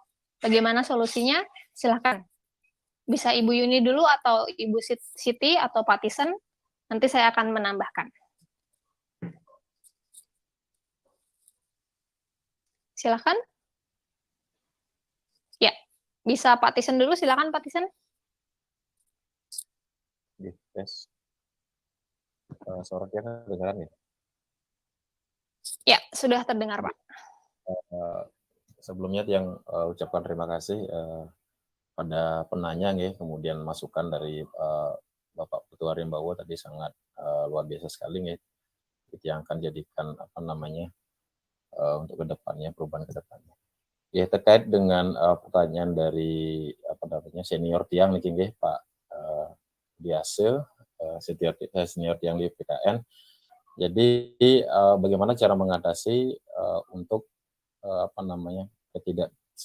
tersediaan dari sarana seperti smartphone atau gadget untuk pembelajaran berbasis teknologi. Jadi kalau di sekolah tiang ya, kebetulan memang sekolah tiang berada di desa, tapi kalau untuk smartphone, anak-anak memang dia dia memiliki, walaupun sebenarnya HP atau smartphone yang mereka gunakan itu mereka gunakan satu berdua dengan kakaknya atau dengan orang tuanya. Jadi di dalam proses pembelajaran yang Tiang lakukan, ketika Tiang minta anak-anak untuk membawa HP ke sekolah, semua ya, hampir tidak ada ya, artinya semua siswa memiliki HP atau smartphone yang mereka gunakan dalam proses pembelajaran. Tapi kalau misalkan mereka tidak memiliki itu, Jadi Tiang gunakan strategi berkelompok, artinya di dalam kelompok itu tidak harus semua membawa smartphone atau HP, tapi hanya beberapa yang memiliki sebagai perwakilan dari kelompok tersebut. Atau Tiang gunakan juga, karena di sekolah Tiang ada lab TK, jadi Tiang gunakan lab TK seandainya kalau anak-anak ada yang tidak membawa atau tidak memiliki HP. Kemudian terkait dengan kuota atau paket data, khusus untuk pembelajaran di sekolah itu sudah ada WiFi, jadi di sekolah kami di SMP 3 Groga itu sudah menyediakan WiFi untuk sarana penunjang belajar dari siswa. Jadi kalau dari proses pembelajaran di sekolah terkait dengan paket data maupun internet itu memang tidak ada masalah. Seperti itu yang bisa Tiang sampaikan, Bu Desi.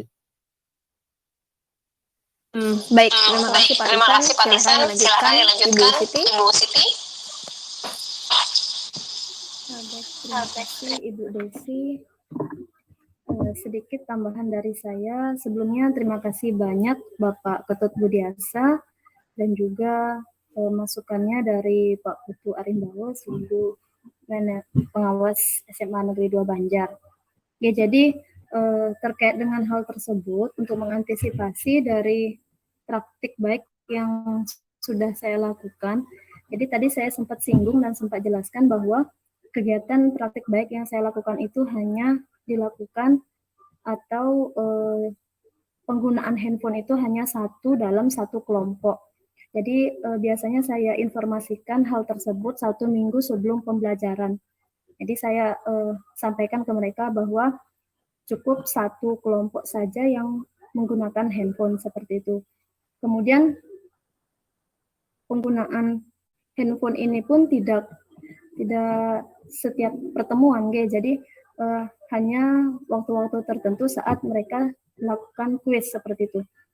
Kemudian masalah WiFi pun, alhamdulillah sekolah kami sudah menyiapkan WiFi untuk siswa ya, untuk khusus siswa, khusus guru juga beda, kemudian khusus siswa juga beda seperti itu. Jadi untuk WiFi pun kami alhamdulillah sudah cukup dan bisa digunakan atau dimanfaatkan oleh siswa. Jadi dapat saya simpulkan bahwa untuk kendala seperti itu bisa kita siasati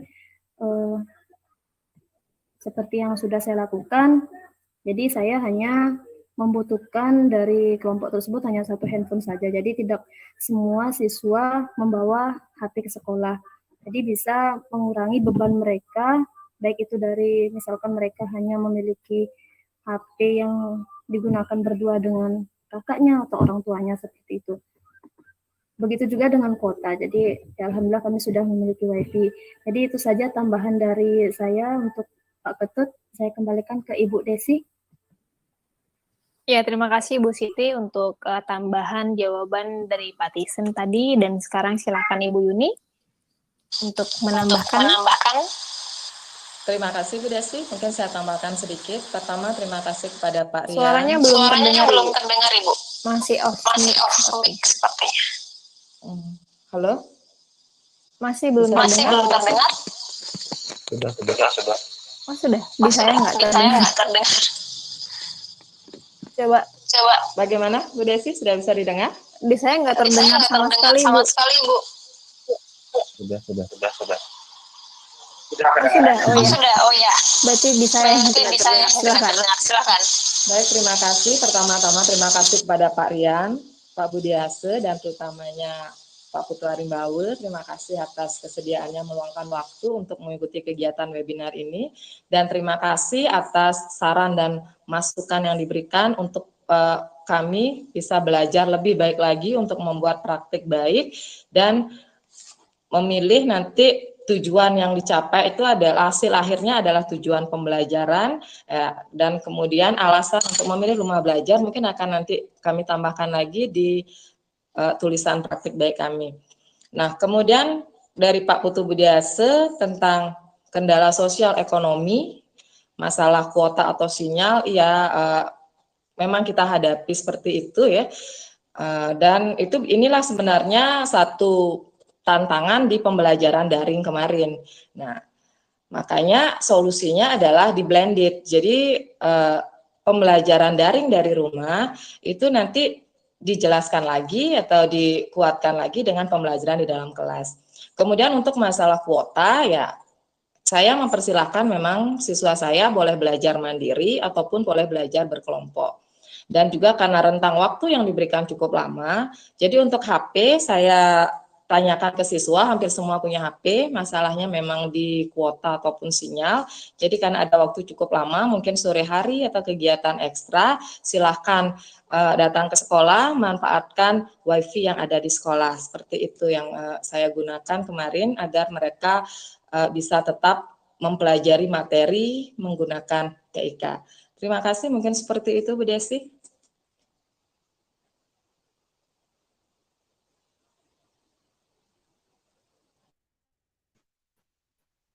Masih di mute, Bu. Masih mute, Bu. Baik, terima kasih Bu Yuni. Mohon maaf, saya benar-benar tidak mendengar sepatah kata pun dari Ibu. Mungkin ada gangguan khusus di saya, tapi semoga didengar oleh audiens yang lain. Baik, untuk pertanyaan dari Pak Ketut Budiase, mungkin teman-teman hebat saya juga sudah memberikan jawaban. Saya sedikit tambahkan pada bagaimana menghadirkan solusi atas tantangan ini. Maka dari itu, saya kembali lagi mengingatkan bahwa pembelajaran yang saya usung yaitu berdiferensiasi di sana dengan mengetahui kontennya yaitu siswanya dengan keragaman kemampuan, kami memberikan kebebasan. Khususnya saya tidak memaksakan siswa harus menggunakan sebuah teknologi yang baru yang belum mereka ketahui. Dengan mengusung diferensiasi ini, mereka dapat berkolaborasi, baik itu dari penggunaan TIK ataupun juga bekerja manual. Dengan melakukan kombinasi yang ini, otomatis akan menghasilkan sebuah hasil yang baru, yang tentunya memiliki keciri khasan tertentu. Pikir saya dengan hal ini akan memberikan solutif juga, Pak, sehingga akan bisa mewadahi dan juga memfasilitasi kendala-kendala dalam penggunaan IT. Seperti itu, Pak Ketut Budiase, selaku senior saya dulu juga di Bali Mandara. Bagaimana, Pak? Mungkin bisa diterima untuk jawaban kami berempat. Oh, siap. Terima kasih Bu Desi. Nanti bisa dikolaborasikan kembali untuk hal-hal yang lebih positif yang laksanakan di SMA Negeri 4 Singaraja. Baik, Siap. terima kasih banyak Pak Budi. Semoga kita masih bisa terus berkolaborasi bersama selanjutnya. Oke, kita masih punya penanya lagi satu di sini. Ada Bapak Ari Santike dari SMA Negeri 2 Banjar. Silahkan Bapak untuk pertanyaannya. Baik, terima kasih atas kesempatan yang diberikan kepada saya. Sebelumnya, selamat malam pada yang terhormat Bapak Ketua Rimbawe. Sangat antusias beliau, semangat, masa saya nggak semangat kan gitu ya. Selamat kepada rekan-rekan saya, Bapak Kadek Tisen, Ibu Desi, Bu Siti, dan juga Bu Yuni. Pertanyaan saya mungkin sangat sederhana, karena yang saya tanyakan ini juga sempat saya alami di kelas.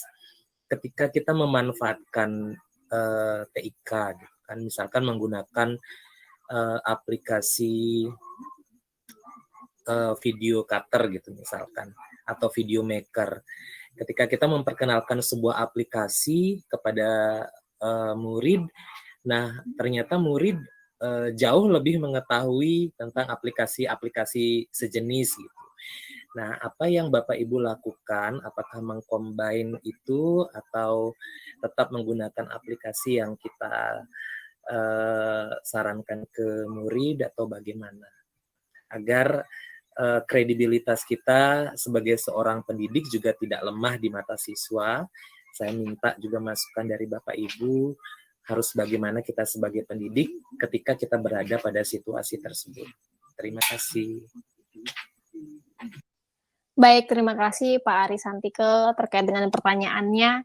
Ini tantangan yang mungkin hampir semua guru alami ya, karena anak-anak kita, anak didik kita itu tumbuh di era perkembangan teknologi. Sedangkan kita mungkin sudah lahir dulu, sudah tumbuh baru muncul teknologi itu sendiri, sehingga kita agak sedikit lambat dibandingkan mereka.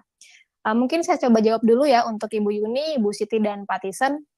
Sebenarnya ini juga saya alami Bapak untuk penggunaan aplikasi-aplikasi yang lain. Solusi yang saya hadirkan di kelas adalah saya mengatakan kepada siswa bahwa proses belajar itu tidak hanya satu arah, dari saya ke siswa saja. Namun dua arah, siswa pun dapat memberikan pembelajaran di kelas. Disitulah kita butuhkan kolaborasi. Namun sebelum lahirnya kolaborasi itu, kita sebagai guru harus paham betul akan apa yang akan kita sajikan di kelas. Jika kita akan menggunakan sebuah aplikasi, kita harus paham betul ini aplikasi seperti apa, kekurangan apa, kelebihan apa, dan harus mampu dulu untuk menguasainya. Untuk meminimalisir muncullah permasalahan seperti tadi Pak Ari, jikalau mereka lebih canggih misalnya daripada kita, sehingga kita bisa mengantisipasi untuk itu. Namun yang paling saya tekankan adalah di kelas saya selalu berkata, meskipun saya guru, namun semua pembelajaran itu bisa kita lakukan bersama. Jadi tidak satu arah, saya pun belajar dari mereka pun belajar banyak juga dari saya. Seperti itu Pak Ari. Terima kasih. Mungkin bisa dilanjutkan dari Pak Tisan mungkin, silahkan.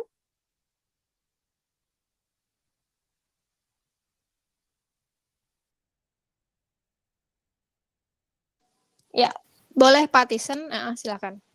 Yes. Nggih. Terima kasih pertanyaannya Pak Ari nih dari SMA 2 Banjar. Saya juga pernah mengalami hal itu ketika saya menerapkan aplikasi platform Canva, aplikasi Canva. Ketika itu saya mengajak anak-anak untuk membuat poster digital, tapi mereka menggunakan lebih mahir dalam hal aplikasi yang lain, ketika saya menggunakan Canva, tapi mereka lebih menguasai yang lain. Jadi dalam hal itu saya membiarkan anak-anak untuk menggunakan aplikasi itu. Jadi mereka boleh menggunakan apa yang mereka bisa. Kemudian saya juga tetap juga membimbing anak-anak untuk menggunakan Canva. Jadi di situ ada ya tadi yang disampaikan oleh Bu Desi, ada kolaborasi. Yang disampaikan Pak Ari juga ada bisa dikombin. Jadi seperti yang disampaikan oleh Ki Haji Dewantara, bahwa kita sebagai guru adalah menuntun. Jadinya kita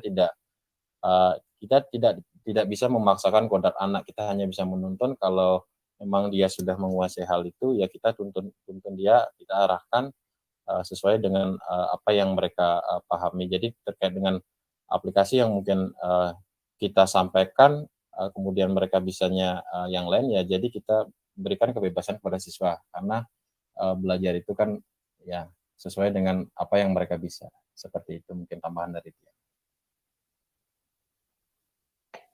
Terima kasih Pak Tisan. Bisa dilanjutkan Ibu Yuni atau Ibu Siti mungkin, silahkan jika ada tambahan.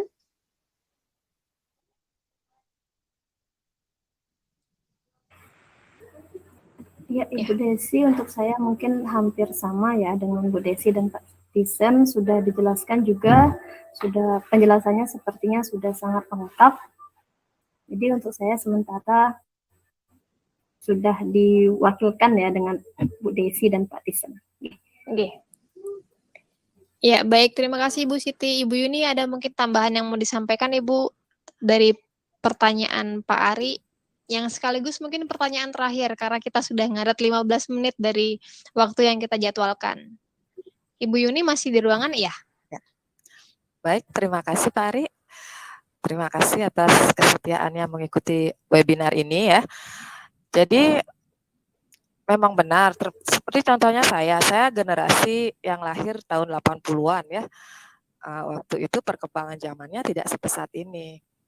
Siswa sekarang itu memang terkadang lebih mampu dalam hal teknologi. Seperti kemarin itu saya membuat aplikasi video, mereka memang lebih canggih untuk mengedit video, seperti juga di TikTok, seperti itu mereka memang canggih. Jadi ya saya tidak pernah merasa bahwa saya malu jika saya harus belajar dari siswa saya. Mereka punya kelebihan di bidang itu, sedangkan kita sebagai guru mungkin lebihnya di materinya, penguasaan terhadap materi pembelajaran.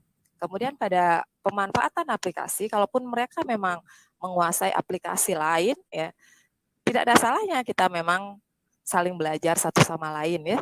Nah, jadi mereka mungkin sekarang karena media pembelajaran sudah banyak, mereka belajarnya dari YouTube, jadi tidak dari kita saja. Jadi kita tetap harus menekankan bahwa kita bukan sumber belajar yang utama bagi siswa. Jadi siswa itu mereka mungkin belajarnya itu dari Google atau dari YouTube yang mereka bisa akses dengan mudah. Jadi mereka mempunyai pemahaman atau pengetahuan teknologi yang memang lebih dari kita ya. Tidak masalah, saya pikir seperti itu ya. Mari kita sama-sama memang saling belajar. Mereka pinternya di sana di bidang teknologi terutama ini ya. Yang penting kita mungkin di materi kita lebih unggul, tapi teknologi kalau mereka lebih unggul tidak apa ya. Kita sama-sama, kita juga boleh kok belajar dari mereka, tidak boleh merasa malu atau bagaimana. Mungkin seperti itu Pak Ari kalau menurut saya. Terima kasih. Baik, terima kasih Bu Yuni untuk penguatan terakhir jawaban atas pertanyaan Pak Ari. Bagaimana Pak Ari? Semoga bisa diterima atas jawaban yang kami berempat berikan Pak Ari. Ya, baik, terima kasih dengan berakhirnya penyampaian jawaban atas pertanyaan terakhir kami, berakhir pula kegiatan webinar pada malam hari ini. Dapat saya simpulkan bahwa praktik baik pembelajaran ini pada dasarnya bertujuan untuk bisa mengakomodasi segala kebutuhan belajar siswa dengan menghadirkan teknologi itu sendiri, kemudian menerapkan beberapa portal rumah belajar, portal Merdeka Mengajar, serta beberapa aplikasi lainnya yang tentunya memiliki tujuan dan harapan agar semua materi yang kita sampaikan bisa diserap dengan baik oleh siswa demi tercapainya tujuan pembelajaran itu sendiri. Segala masukan yang diberikan oleh pengawas manajerial Bapak Putu Arimbawe, kemudian masukan, saran, dan pertanyaan dari rekan-rekan kami, ada Pak Rian, ada Pak Ketut Budiase, ada Pak Ari juga. Terima kasih banyak atas segala dukungannya, dan rekan-rekan semua guru-guru hebat di Provinsi Bali yang sudah bersedia meluangkan waktu. Sampai dengan sekarang pukul 10, kurang 10 menit ini, kami sudah ngaret 20 menit, mohon maaf atas segala kekurangan, ketidaksempurnaan yang kami sajikan pada kilas balik pembatik dan diseminasi praktik baik pada tahun ini. Semoga nantinya bisa memberikan pelajaran kepada kami semua untuk bisa tumbuh dan berkembang lebih baik dengan memberikan inovasi pula dan menginspirasi teman-teman semua. Akhir kata, saya tutup dengan Parama Santi. Om Santi, Santi, Santi. Om. Assalamualaikum warahmatullahi wabarakatuh. Iya. Salam nama budaya, Bapak Ibu. Rahayu.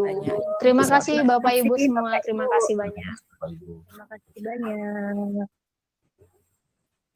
Terima kasih di sini yang masih setia.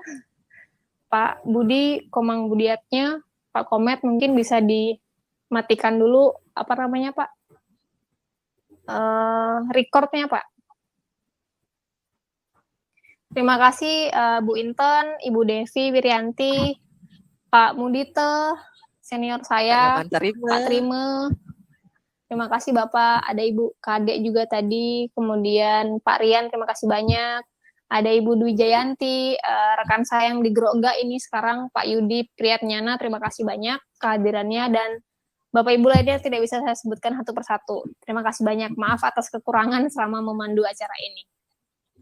Pak Budi sudah kembali belum? Soalnya tadi Pak Budi lagi mendeloan. Oke, Bapak Ibu masih bisa bersua di sini. Saya belum off kan sampai dengan nanti di off record ya sama Pak Budi ya. Kita tunggu dulu sebentar.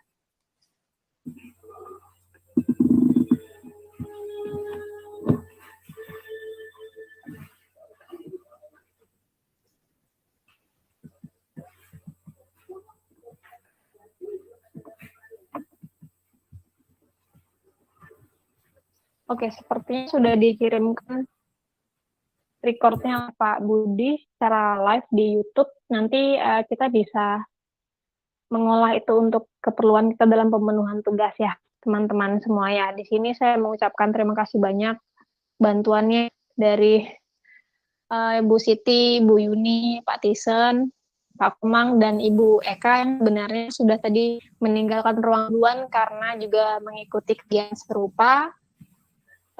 Saya minta maaf nih kalau misalnya belum sempurna untuk memandu acara, kemudian terjadi perubahan-perubahan yang cukup meledak-ledak tadi ketika kita melaksanakan kegiatan, mohon maaf juga. Semoga bisa pakai pembelajaran untuk kita lebih ke depannya, dan semoga kegiatan diseminasi kita ini bisa berbuah yang manis juga untuk kita. Semangat RB Kabupaten Deleng. Semangat Ibu, semangat kita semua. Semangat Bu Desi. Terima kasih nih Bu Desi, sudah sangat semangat sekali. Sama-sama Pak Tisen, mungkin gimana Pak anaknya Pak? tadi Semoga sudah sehat Pak ya. badannya panas nih. Nggih. Tadi sudah. Baik, terima kasih teman-teman semua. Ini mungkin kita